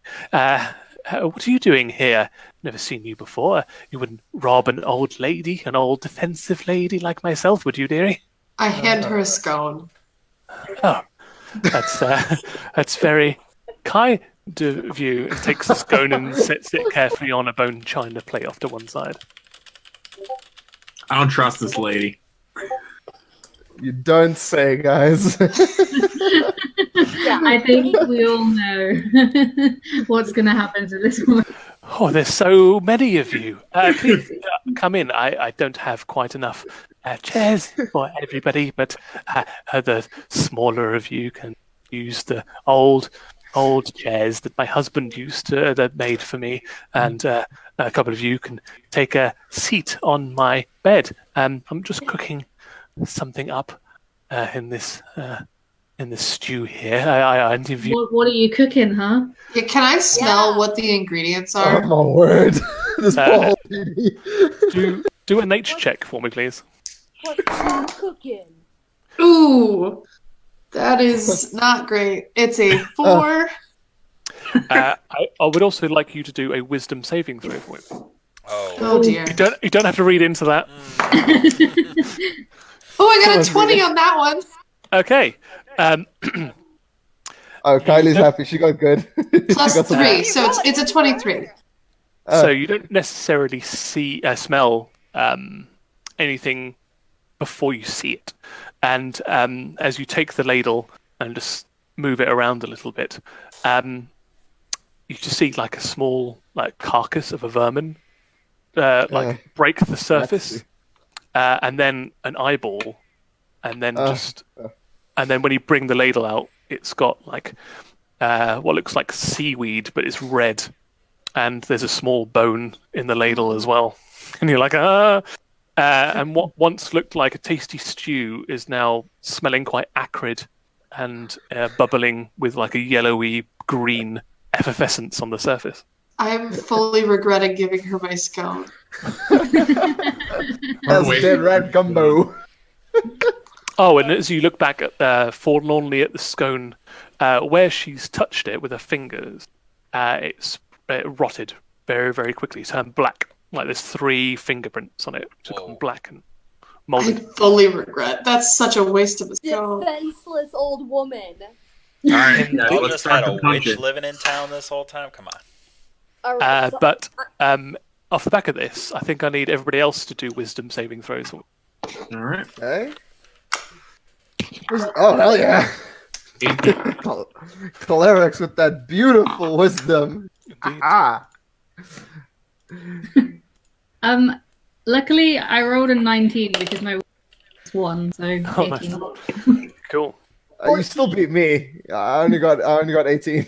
You still Okay. beat me. I'm a +5 to wisdom and So if you just bear with me for a second, I'll just pull up the saving throw here. So it'll be saving throw is 14. So Yes, I got it. Robbie, what did you get? 18. 18. You're good. Ree, what did you get? Oh no, you've already done yours. Doesn't matter. yes. Sorry. Sean, what did you get? I got a 12. 12. Okay. Chris, what did you get? 18. 18. You're good. Ellie 18. and Kylie. 14! So Sean's the only one that you still smell the stew being like bubbling in the hearth. It smells like really, really good Looks as well. great, guys. Like Actually, your can mouth. I try some? Absolutely, you can. Yeah, Delicious. no problem. The Beautiful. ladle's in there. It's ready to be tried. No one's going to stop you. I might, as the fearbog, like put my hand over Papo's hand and just push it back down. So Free you, it stew, seemed- though. It's hard to say no to free stew. yeah, when you pull, so Sean, when you pull it out, there's like hearty chunks of like sweet potato, and there is like a fresh green vegetable. There's like a really nice leg, like shank of lamb. That portion of that that's just falling apart at the bone, and it just the smell like your mouth is just watering. Ree, when Drew like puts her hand on it, it's just like a black mold that's like clinging to the exterior of the ladle, and there's just a finger with the finger bone poking out, and the nails like come off and just floating on top of the stew. But you just what push it spell back does the down. most damage? Does Kran, whatever, what is her Corin. name? Yeah, Yeah. Corin. Yeah. Does Corin know that we can see that it's not good soup? Unless you, she doesn't know instinctively that you've seen through an illusion. Okay. She doesn't know instinctively about it, but your reactions may tip her off. No, okay. I have a question for you, Corin. Do you Oh, often yes, dearie. feed the villagers the soup? It smells so lovely. Sometimes when the parents go out to the fields to work, the children come by, and I will feed them like some hearty stew to get through the day. Then in the evening time, when the workers are passing by my cottage, sometimes I too will offer them a free bowl of stew, and they have never turned it down. Interesting. Who did you last give it to? Some children came by, not this morning. Aw. Did you happen to give any to Cyril's mom? I don't remember your mom's name. Oh, Ventress. Yeah. Oh, the stew doesn't really kind of like there's a physical like incompatibility with eating stew, and Aarakocra's nose. I don't want to cast aspersions, but long story short, no, they didn't really partake, I'm afraid. Did you speak to her recently? Oh no, I haven't seen her for weeks upon weeks. Why don't you roll an insight check for me, please? Okay, so creepy old lady that makes disgusting stuff look like good stuff, but absolutely nothing to do with the case. Okay, cool. Do we want to kill her just because she's creepy? I mean, I'm down. We're definitely killing her, either way. She's going down. I'm writing a song about this as we speak. Okay. I got an 18. 18. Your pen fireball. You definitely think that she's not lying about, well, with an 18, she's not lying about not feeding the stew to Ventress, Sal's mum. But you do think she is lying about seeing Ventress recently. Okay. Can I do something then? If it's my turn, can I do something? Yeah, of course. Yeah, we're all not in initiative yet, so people can do what they want when they want. Yet. I have a spell called Zone of Truth. Sure. Can I use it on her to try and figure out when the last time she saw Sal's mother is? Absolutely, you can. Yes. Yeah, Kylie, do it. All right, I cast it. Okay, I believe there is a saving for their behalf. So Charisma, yes. The charisma saving throw. Okay, dokie. The zone of a truth. Kylie, what's your save DC? I'm so sorry, you broke up a little bit. What? What's the save for it, for Tim? So click the spell, and it's got save. Hold on. Oops. How do I find this out? Click the name of the spell. Oh, got it. And the save is? Oh, Charisma 13? 13, okay. So do I roll then? No, she does a save. So with the spell, I believe you know if they have saved or not. So the affected creature is aware of the spell and can avoid answering questions. On a failed save, the creature... You know whether each creature succeeds or failed. You know that this old lady is surprisingly resistant to your spell and has not succumbed to the Zone of Truth. Oh dear. Does she know that Kylie cast it? Yes. Great. Oh my goodness, you're such exotic and powerful people. No wonder you didn't want any of my stew. I guess something more exquisite is required for people of your repute. Let me just see what I've got in the larder. And she just shuffles off. Like she's quite a little bit hunched, pulls a shirt all over her shoulder. She starts shuffling off to the larder next to the hearth. I sit down at the table, excited for whatever she's going to bring out. That stew looks good. What could be coming out of the larder? You've already tied like a neckerchief around your neck and got the knife and fork in your hand. Let's do this. As she is walking away, I'm just going to throw 2 daggers at her. Wow. There you go. I was getting ready to jump in too. Okay. Well, I think in that case, everybody needs to roll. I was going to cast command and just tell her to come back, but all right, this works. So with initiative, you roll the d20 as usual, and then you should have an initiative modifier at the top middle of your page, your character sheet. The fact that I can show you my initiative is bad. Indeed. So I'll go from top down on the combat tracker I've got up here. Papo, what did you get? I got a 1. So Got a 1 in total? Cool. Cecilia? 4. 4 in total. Meg, what did you get? I got 23. Yikes. Wow.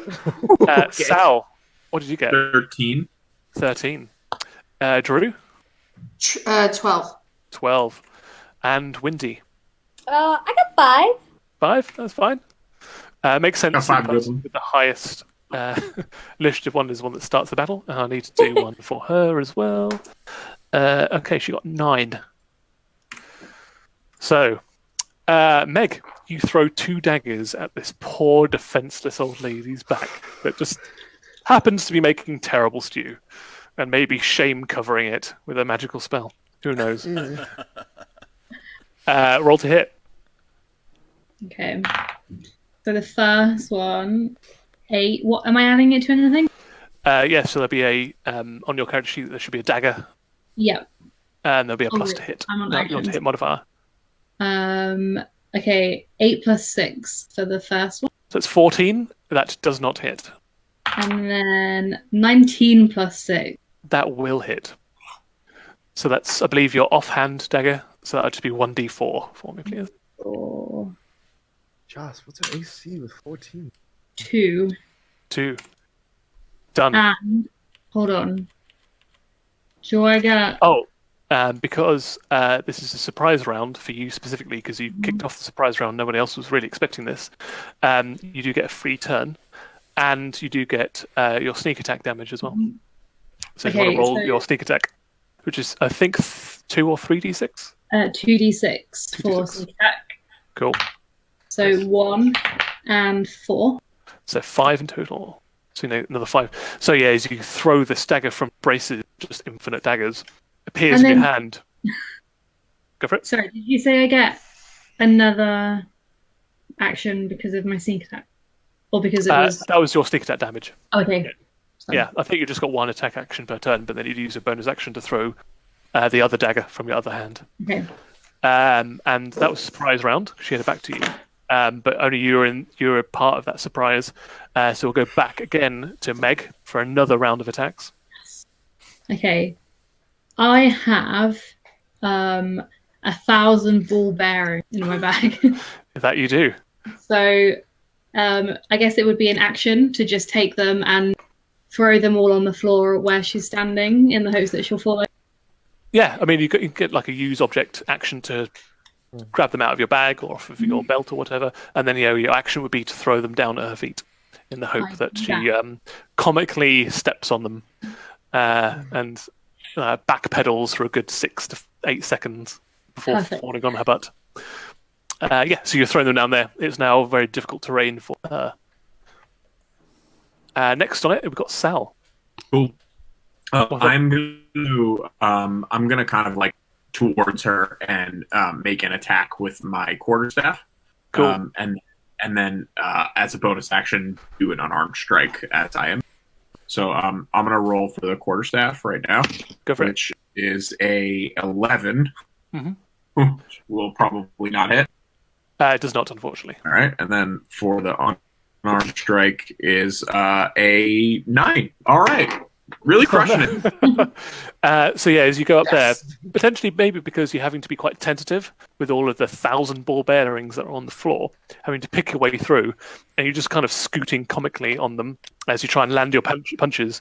Instead of like forcefully punching her in the back of the head, you just place your wing on the back of her head and just push yourself back on the ball bearings. Love it. We're on to Drew. I think I'm going to cast Bark Skin on who is it? Windy. Cool. So you place your hand on Windy's shoulder and channel it through the staff. Yep. And Windy, as you're standing there, your literal skin turns to that of bark, providing you with extra defense. Is that a plus to her AC? Yes, it's a +2. Oh wait, sorry. It is AC can't be less than 16. Cool. So Windy, your AC, your armor class is now 16. Wow! Look at me. Yeah. Nice. You're feeling very wooden right now. It's like creaking in the wind. Right, on to poor old Lady Cora that's just been stabbed in the back. Literally. Yes, indeed. She turns around and her face is not that of the old lady, sweet old lady you saw when you first visited it. Her face has become darker, sullen, a purplish hue. She's like grown horns out of her matted hair. Her chin is elongated. her teeth have become blackened or missing altogether, and her hands have become gnarled and end in that of claws.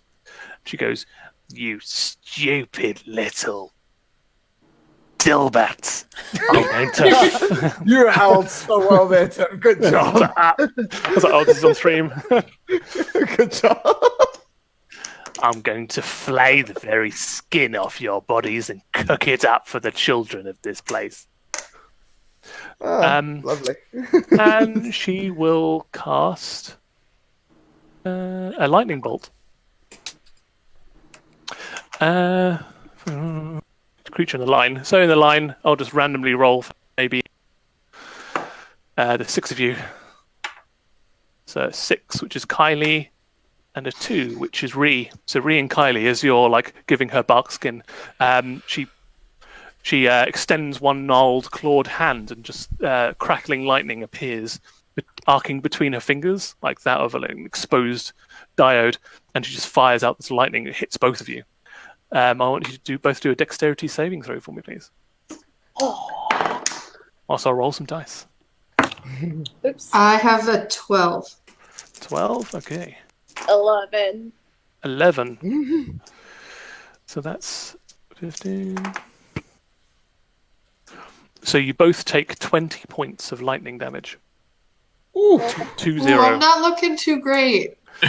As it just hits the first of you, which would be Kylie, would be Windy, directly in the sternum, and then it arcs out of her back, out of her spine, and then arcs over towards Drew, and just grounds itself in there. And you both just kind of twitch for a second, and you can smell like this acrid, like burnt flesh smell and you start both like steaming.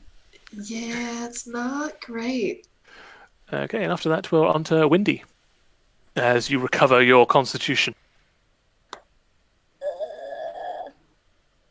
Wait, okay. I don't know what I want to do yet. Okay. So, because I got hit, I can still go, right? Like, there's nothing stopping me from going besides the fact that I have 3 HP left. Aside from the crippling pain in your chest. Right, because everybody keeps hitting me in my stomach. Yes, indeed. All right. Let's see. Can I do like a bunch of cartwheels because I'm an acrobat and just start like going at her, and then when I pause, I do vicious mockery and I just start throwing like terrible insults at them? Absolutely, you can. Okay. Great. So you just so like that's what I'm doing. You're somersaulting and cartwheeling like through all of these ball bearings. So I think first of all, I want you to do an acrobatics check for me, please. Yes, of course. To see how well you pull off this feat of. 10. 10. It's a little bit sketchy, but not too bad. Like your palm does like hit one of the ball bearings, and it just like hurts like stepping on a Lego with no shoes on. But you just internalize it. You're used to it. You're getting stabbed a lot when you're in the carnival. So you just cartwheel across, and you kind of just. It's nothing too flourishy. You stand there, and then you just start screaming insults at the hag. I would like you to how do you insult her?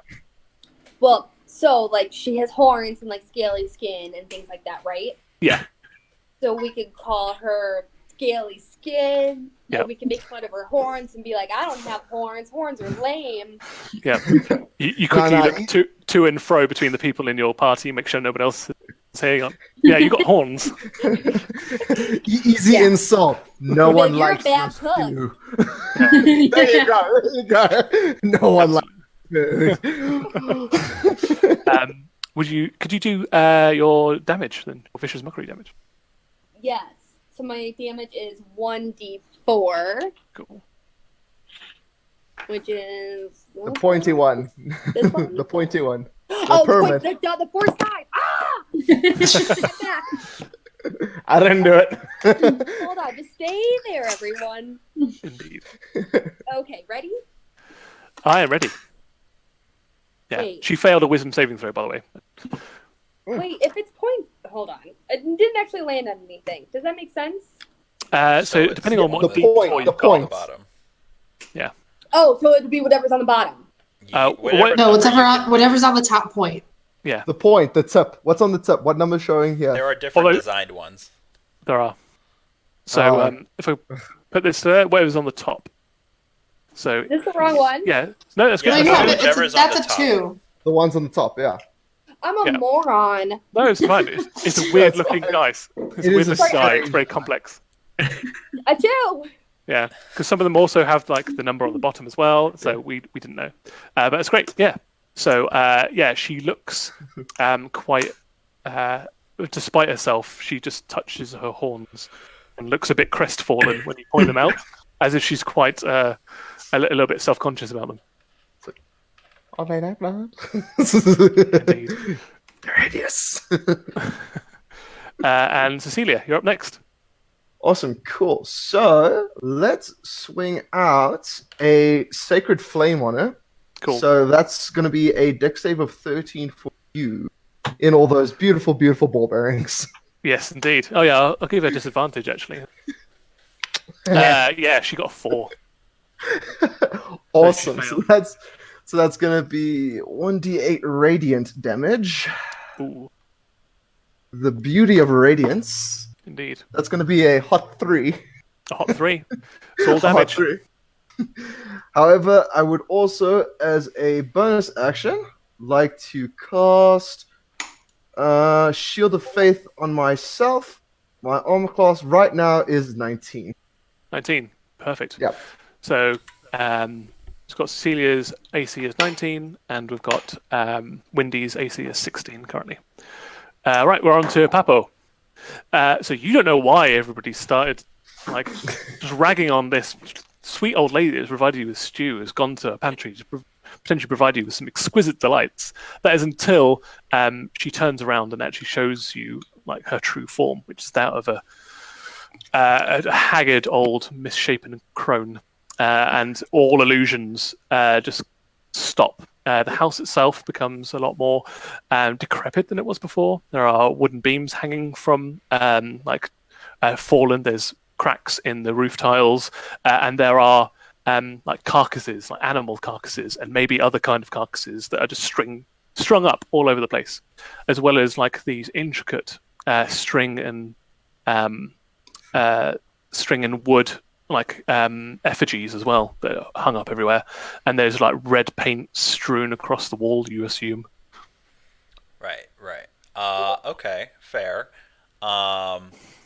I say that, okay, you say you're going to cook us up in a stew. Well, you know what you need for a stew?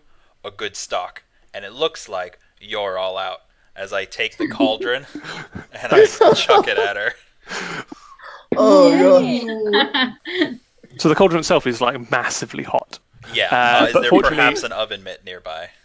Yeah, I mean, you can grab like a Quickly. half molded like tea towel Right, off yeah. the stove, or washcloth, With like and you a grab the sunflower handle. on it or something. Yeah, exactly. Yep. And Yeah, that's it. you hurl it at her. So I'd like you to do maybe do an athletics check first of all, Beautiful. and I'll have her do a dexterity saving throw with a disadvantage because she's on ball bearings. So that is an 18 plus 2 is a 20. Cool. And she got a 9. She did get a 21 on the first roll. Got a 9 because she got disadvantage. So yeah, you dump this hot liquid all over her head. Do you just eject the contents, or does the cauldron go with it as well? If I can get a comical image of a pot on her head, yeah, I'll let go of the cauldron as well. Okay. So can you do 3d6 fire damage from the Beautiful. contents of the stew, and then do an additional 1d6 bludgeoning damage from the cauldron? So that's 17 from the stew. So Wow. that was great. That's a high roll. And another 6 for the cauldron. Whoa! That was amazing. All right. 3 6s and a 5. Well then. My goodness. Good lord. All right, let's do this. I was like, have I made this creature too powerful? No, it's fine. You just dumped a whole bunch of stew on her and just like took a quarter of her health away. Indeed. This is a weakness. Undone by her own stew. Amazing round. Right, we're back to the top with Meg.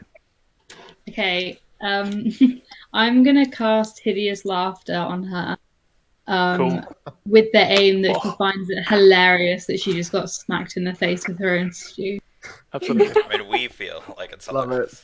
Yeah. Hoisted by her own petard, if you will. Oh, I love it. I don't know. Actually, know what I need to do to cast that. Tasha's hideous laughter, I think, is a saving throw. From my Okay. point of view, I believe. So let me just double check that. Tasha.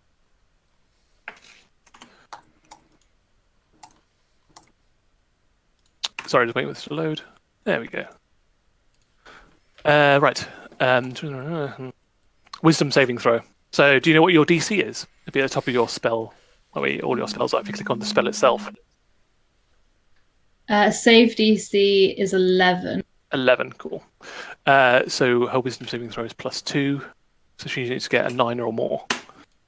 She got an 8. Oh, Wow. Lucky. So there we go. She finds everything hilariously funny and falls into fits of laughter as a spell effects. Right, she is prone and incapacitated and unable to stand for the duration, which is 1 minute. And she has a pot on her head, so everything's echoing into the pot. Yeah. She thinks the absolute funniest thing that she's had this pot just dumped on her head. Foolish. Just so everybody's aware about what the spell effects are, if she takes damage, she can repeat the saving throw. But currently, she's just on the floor, like gliding on these ball bearings, just laughing. It's quite the look. Right. Another amazing round. Sal, you're up. What can you add to this mix? Yeah. So I'm like very angry that my attack missed so very poorly last round that I'm going to spend 2 of my key points and use Fist of which is as an action you can spend 2 key points at a chosen creature within 30 feet must make a strength saving of 13. On a failure, read D10 bludgeoning damage. Plus I pushed an extra. Oh, sorry. Pushed up to 20 feet away and knocked prone, but she's around. Yeah. All right. So attack roll. So saving throw. Okay. So she just do a saving throw as normal. Yeah, DC 13. Yeah. So she has a weirdly high strength. 4 + 9, 13. What was your DC? It was 13. Damn it! Oh, just makes it. Does it do half damage? Nope. Oh, so oh no. Nothing. Oh god. Oh god. No. On the plus side, now she can't do another save. For the laughter. That's true. She took no damage. So instead of like doing actual damage to her, what you end up doing is just rotating her on the spot. She's just spinning with this pot laughing on her head. A bit like that scene where like Homer's on his side running in a circle. That's the vibe. Can't win. Okay, Drew, you're up. I want to cast Flaming Sphere Mm. on the cauldron. Okay. Sounds deadly. Yeah. Melt her head from the outside in. Kind of just I'm practicing my expert cooking skill. Yeah. So a 5-foot diameter sphere of fire appears in an unoccupied space. So I would say you can like engulf the cauldron and it may heat it up as well. Right. She's got to do a dexterity saving throw. Of 13. But she's prone and on ball bearings, so she has disadvantage on that. Flame yon witch. Yeah, so 11. She gets +2. Got 9 again. It's 13. Cool. Yeah, she fails. Okay, so then I get 2d6 of damage. Yes. Of fire damage. Indeed. Ooh, 6. Nice. And a 5. Ooh, Wow. nice. Almost 4. Rolling hot on Nice. those d6 tonight. Yeah. Right. Takes 11 points of damage. And she gets to repeat her saving throw. Come on. 10 plus 2, 12. What was your spell? Yours was 11, wasn't it, Ellie? Mine, yeah. So, she does not find this flaming sphere upon her as hilarious and breaks out to Tasha's hideous laughter. However, she still is prone on the ball bearings. With We're a about to get pot on her head. With a pot on her head. So it's now her turn. She decides to stand up and throw the pot off of her head as an object action. You can see now that she's heavily scalding, like from the combination of the flaming sphere and the hot stew on her face. You can just see like a little bit of flesh just sloughing off. And she is not in a happy mood now. What can she do? What to do? I wonder why. We're loving this. Yeah, I think she's going to turn her ire on Papo for dumping the hot stew on her head, and she's going to cast Hold Person. Okay. So yeah, if you can do a Wisdom saving throw for me, please. That's a DC 14. I did great. My wisdom is a +1, so I did a 20 total. Whoa! So she's like, "Stay in place, you stew tipper," and then you just do not obey at all, and then she looks quite scared. Her eyes flick. You start surrounding her. She starts backing up towards the larder. Like, you'll never undo the blight that I have placed upon this village. Kill me, and it won't save the members of your family that are afflicted. She points at you, Sal. Everybody do an insight check, please. Is Zone of Truth still active? She passed it. Oh, right. Yeah. That's Yeah, going to be a which- nat 20 from me. I got a 15. I got 15. crit. Is this acrobatic? Same. Yes. Crits. So it's just an insight check. 17. 17. Wow. 2 people crit. 22. Wow. Okay. Jeez Louise. I got a 5, so continue. Papo's just in blissful Good job, ignorance. But so ignorant that even just like magical effects don't actually affect him. It's like irony. yeah, you know, it's a seesaw, it's a plus and minus. So the people who got 16 or higher, when she makes this statement, she does her eyes do unintentionally flicker over to the hearth. There is a shelf above the hearth. Standing on the shelf are 3 ceramic, what look like urns. Hello. All right. And that's all you get out of the insight check. Goes on to Windy. So while everyone else is fighting her, how close am I to the urns? Like, can I sneak over there and try to figure out what's in them? Yeah, you're in like a cottage environment, so like the actual floor space is not that great. So you've got pretty much free reign in the inside of this place. Great. Ah! Oh no! Oh, no, slip on the ball bearings, and then Yeah, there we go. So what I would like to do is everybody protect me. I'm gonna go figure out what's in these urns, and I'm gonna creep over there. Actually, no, I want to do cartwheels over there because why not? Oh gosh. And Breaks one of the urns. No! Just parkour through the house. then I'd like to see if I can figure out what's in the urns. okay. First of all, do an acrobatics check. Oh, I knew this was coming. I shouldn't have done this. What you think you were gonna do it for free? Well, I thought he was gonna be a nice DM right now, but if he, whatever. There's ball bearings all over the floor. Agreed. 11. And it's 11. Okay. Oh, Yeah, again, okay. still relatively competent. It's not as graceful as like maybe the performances you put on in the carnival, but it's an acceptable combat cartwheel. Great. You get over to the hearth. You can grab any number of the urns if you want to. What do you want to do with them specifically? I guess I want to figure out if there's anything in them. Like, is it people's souls that she's trapping? Is it medicine in there? Like, what is this? Tell me how you would test for soul / I guess I don't know how I would test for souls. I'm not a soul searcher. Let's see. How about are they open? Like, is may we help her?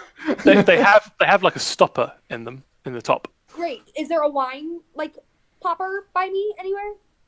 So the stopper itself is like got an ornate ceramic design on the top of like a skull head, and the actual design of it looks like is a rib cage design, and the bottom of it is like a swamp or slime or something like that, and the rib cage is descending into the slime. There are 2 handles on it shaped like bones. So yeah, the actual skull head you could probably just grab and pull out if you want to. Great. I'm gonna grab and pull out, and if a soul pops out, oops. Okay. That person's dead. Sorry, I would Sal. like you to do a wisdom saving throw for me. All right, here we go. Woo! Hold on. Let me figure out what my wisdom is. Okay, all right. 19. 19, great. So as you pop the cork, this purple-black mist starts swirling out. It looks almost alive. And as it spirals out, it searching, permeating the air, feeling around, and then it turns to you abruptly and goes in your nostril. You start choking on it. But with your good wisdom saving throw, you manage to cough the majority of it out. It recoalesces as you spurt it out of your mouth, looks around for a little bit more, and then just zooms out the open front door. Shoot, It's what looking did for I its- do? It's looking for its body. Well, we hope it's a soul, but it was choking me. How do we know it's not the reason why everybody's in comas? Who I knows? think it maybe thought you were its body. Yeah, it's looking for its body, so it's left to go look now. All right, So let's we're do that rather in front of the bodies. fine. So- Just goes and possesses the nearest raccoon. Mum? No. It's like simbering this raccoon. All right, Cecilia, you're up. Decision. Do I kill her or do I stop her? We can stop her by killing her. True. Well, I mean, stop her so we can question her. It's like, do I feel generous enough Nah, to we're question past that. Yeah, I wouldn't even question her. I would just go for it. All right, I want to firebolt her face. Okay. Firebolt, is that spell attack? Spell attack, yes. Groovy, go for it. That's going to be 15. That does not hit, unfortunately. She is a very robust old lady. I've noticed. Yeah, she you haven't really actually physically attacked her, so she hasn't had to do much fast checking. But yeah, she is surprisingly resilient. Cool. Papo. Oh, sorry, Cecilia. Sorry, No bonus actions. Yeah. Papo, up to you. Okay, so I do have a great axe, but I'm on a roll with the prop work. So I'm gonna go. You said your dead husband made you these chairs. Well, when you see him next, say thanks. As I run up and smash it over her head. No. Nice. Capital savage, Sean. Yeah. So roll an attack roll. Attack roll. Yeah. Oof. Total, that would be 16 or higher. a 9. That's gonna be 9. Okay. Yeah, as you run towards her with the chair looks quite sturdy when you first sat on it, but you think it was on the verge of collapse. And as you pick it up over your head and you run towards her, it gets caught on one of the beams of the cottage and just shatters in your hand. You don't notice this, however, and when you swing down with the back of the chair, you're just holding 2 tiny bits of wood, and you just whiff. There's nothing. Yeah, it's crumble. They crumble to What a rotten shame. wood in your hand. Oh, okay. Good though. That's fine. That works. I forgot I could have raged as well, but we'll Oh, do yeah. that. But now you might be quite angry at the resultant. Yes, exactly. So, Meg, you do have her on the ropes. She is looking pretty beaten up. If she is prone, does that mean I get? So when it says Oh, sneak she attack- stood up. Oh, she's not prone anymore. Okay. But Papo is in melee combat with her now, which means that you do still get sneak attack. Okay, perfect. In that case, I am going to 2-dagger her again. Mhm. Because that Go for it. worked last time. Double strike. Steps up. So 19 plus 6, That hits. that hits. Do you want me The to do the master damage? with the then? daggers. Roll both to hit, and then we'll do the damage afterwards. And then 16 plus 6. Yeah, both hit. Okay. So roll 2d4, 2d6, and Hold then on. your damage modifier. That's too many numbers. 2d4, so 4 Yep. and 4. Nice. And Wow, then 2d6. okay. Please. 1 and 5. Nice. That's Um, 14, and then your damage modifier. That is plus 4. It's 4. Cool. There's a sizable chunk of damage to this old crone. Just two magical daggers appear soon after. She kind of screams in pain as it's Sal's turn again. How high are the roof? So the roof itself, it's in various like crumbling state, but at its apex, it's probably about 10 feet. Okay, I'm gonna flap my wings like a little bit just to like get a little bit of height on her, Cool. and then I'm just gonna come down with my quarterstaff and so Nice. we're gonna that's gonna be an 18.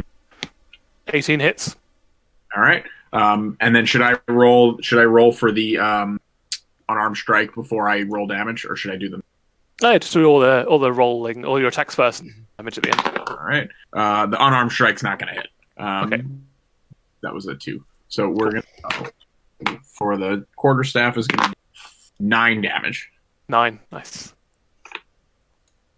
Yeah, you clock her around the side of the head. A big wound like opens up on her temple, and like this black green blood just starts pouring down over one eye. One eye swells up shut, kind of gets in her mouth a little bit, and she looks like on death's door. She is not a very happy hag right now. I.e. 1 or 2 HP. Kill it! Drew. I think... So I have a few spells, but I'm concerned about the size. I don't know if I can control how big or small these things end up being. Which one, sorry? The sphere? So there's Moonbeam. Oh, yeah. You can project Moonbeam. You can get just the hag and no one else if you want to, because you can just like, angle it like towards the back of the house, so it only gets her. That's totally fine. Yes, I believe that's damage happens like when she on her turn. She starts in the Moonbeam. Yes, I believe so. Cool. Yeah. So as you cast it, like this shaft of silvery white light just penetrates through the top of this cottage, like setting a lot of it on fire and just dispersing what remains of the rotted beams and tiles. Caves in a little bit, and just highlights her like a spotlight. You can see her already starting to sizzle a little bit, but the damage doesn't start until her turn, which is now. So, would you like to roll the moonbeam damage for me, please? Yes. Let me just grab the die. I think that's a 12. Hold on. Yes. Okay. So it's 2d10 of radiant damage on a failed save. She has to save first. Oh, okay. So she has to pass a Constitution saving throw of 13. She got 12. Well, I'm running on 9s today. Yes. Yeah, roll the 2d10. Okay, so we have a 6 and a 4. 10. Nice. Yeah, she starts to, like, her skin starts to bubble and boil. The blood that's on her cheek starts to start evaporating. She starts shriveling up and screeching. For her turn, she actually just spin around on the spot, thrusts her hand into the larder that she was going for originally before you stopped her, grabs an old like sweeping broom, sticks it between her legs, and then just starts taking off vertically through the hole that the moonbeams created in the top. Now, there are 2 people in melee combat with her which get attacks of opportunity. That's Papo and Sal. Would you like to do attacks of opportunity for me, please? Yes, please. You'll never defeat me. Do I my regular attack did not hit. Do I get the bonus action attack or no? I'm going to say I'm a generous DM, and because it's your family that's been like afflicted by her, you can go for a bonus attack as well. Why not? All right, the bonus attack will hit with a 23. Nice. Nice. Papo, how did you do first? Can I choose the weapon? Yes. Okay, because I have a net, Oh, nice. and as she tries to get away, I'm like, nah. So I will. So first, yeah, go for it. Go through a roll to attack to capture in the net. 16. 16. That will hit. That's her AC. So you grab her. Perfect. Now I need to do an opposed athletics check. So either like you'll be pulled up or you'll pull her down. Gotcha.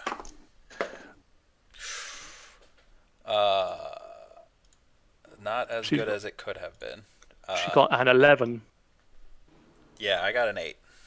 Okay, so you start getting pulled up after her as you're like got her in the net, but again, the magic that imbues this broom seems to be incredibly strong. It just pulls you off of your feet. Sal, Yep. why didn't you do your damage? All right. Let's see. Because you're hovering at this moment, so you can still reach her as she's taking 6. 6 points. Sal, how do you want to end this tag? 3 hit points.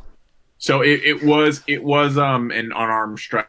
So I'd like to think that I could like karate chopper with my wings as she's kind of like taking off, and we're just kind of like hovering a little bit above everybody, and Papa's just kind of hanging from the net. But it just kind of like a devastating karate chop with my cool. Yeah. So she's taking off at an angle. You're above her with your wings at an angle, and you just like rain bludgeoning damage via your wings just onto her shoulder. Double Rain karate chop. feathery. Yeah. Indeed. Death from above. Yeah. And she just crumples into herself and kind of explodes into this green-black ooze, this ichor that splats across. You know the end of Ghostbusters when everybody's covered in marshmallow? Nice. Oh, yeah. That's you, but black ichor now. Yeah. Gross. And it just flops like with a sickening crunch with it's just a mass of bones as well in this stew of black ichor that hits the ground. Obviously that goes through the net, but the broom doesn't explode, so it's Papo is just net over broom taking off by himself, riding this broom with a net on it like, out of the top of the cottage. But you can like grip hold of it now and ride it if you wish. I could just ride it, control it, no problem. Yeah, you're now in command of this. Like without her, you're now in command of this magical flying broom. Hell yeah. Woo! Death from above. Yeah. And you have solved the mystery of Walden Ridge. Yay! Well done, everyone. Can we release somehow the did other it. souls? Yeah, can we open those souls up? Yeah, can we help people? Sure, absolutely you can. You grab the Can we remaining save the remaining 2 urns carefully. What would you like to do with them? Well, just be Not careful. breathe them because in. Go to their they'll houses. you. Wait, but how do we don't know which souls and which urn? Is it safe to assume that they'll find their host bodies if we just open? Yeah, you just didn't open quite them see what outside. happened. Yeah, you didn't see quite what happened with the mist, but they all are demarcated with numbers on them. And in fact, you do also find when you search around the witch's cottage, you find another 2 empty urns that have got a 4 and a 5 on them. So through easy process of elimination, you know that 1 is probably Sal's mother, 2 is the farmer, and 3 is the little boy. Okay, cool. And you Then we open, just up, go to you open up number 3, so you've still got Sal's mother and the farmer in the urn. Should we go to your mum? Yeah, I'm gonna take number 1. Well, we'll take them both. Go back and go back to my house. See what's what. Cool. Open them in front of the bodies. Yeah, well, and we'll when we get there, we'll just kind of run up the stairs and open it up at the entrance of the door and let. One of the attending maids that is looking after your mother is there at the moment, sort of like putting a cold compress on her head and moving her around the bed a little bit so she doesn't get sores. And she sort of stands up at the start as you rush in, slide on your knees, then break open this urn, and put your face to one side. And this snaky dark purple black tendril emanates from the urn, and looks around for a second, and then just dives into your mother's open beak, into her maw. Into the craw hole, as it were. And a few seconds pass and nothing happens. Suddenly, your mother inhales sharply. Her eyes snap open, and she sits bolt upright in the bed. Blinks bleary-eyed and looks over to you and just gives you a big winged embrace. Roughly nuzzling her beak into your feathers, ruffling them all. What a lovely ending. Yeah. Wow. A question, happy though. ending. A happy One bird end. Indeed. One question: where's the deadbeat dad now? Yeah, really. Where'd he go?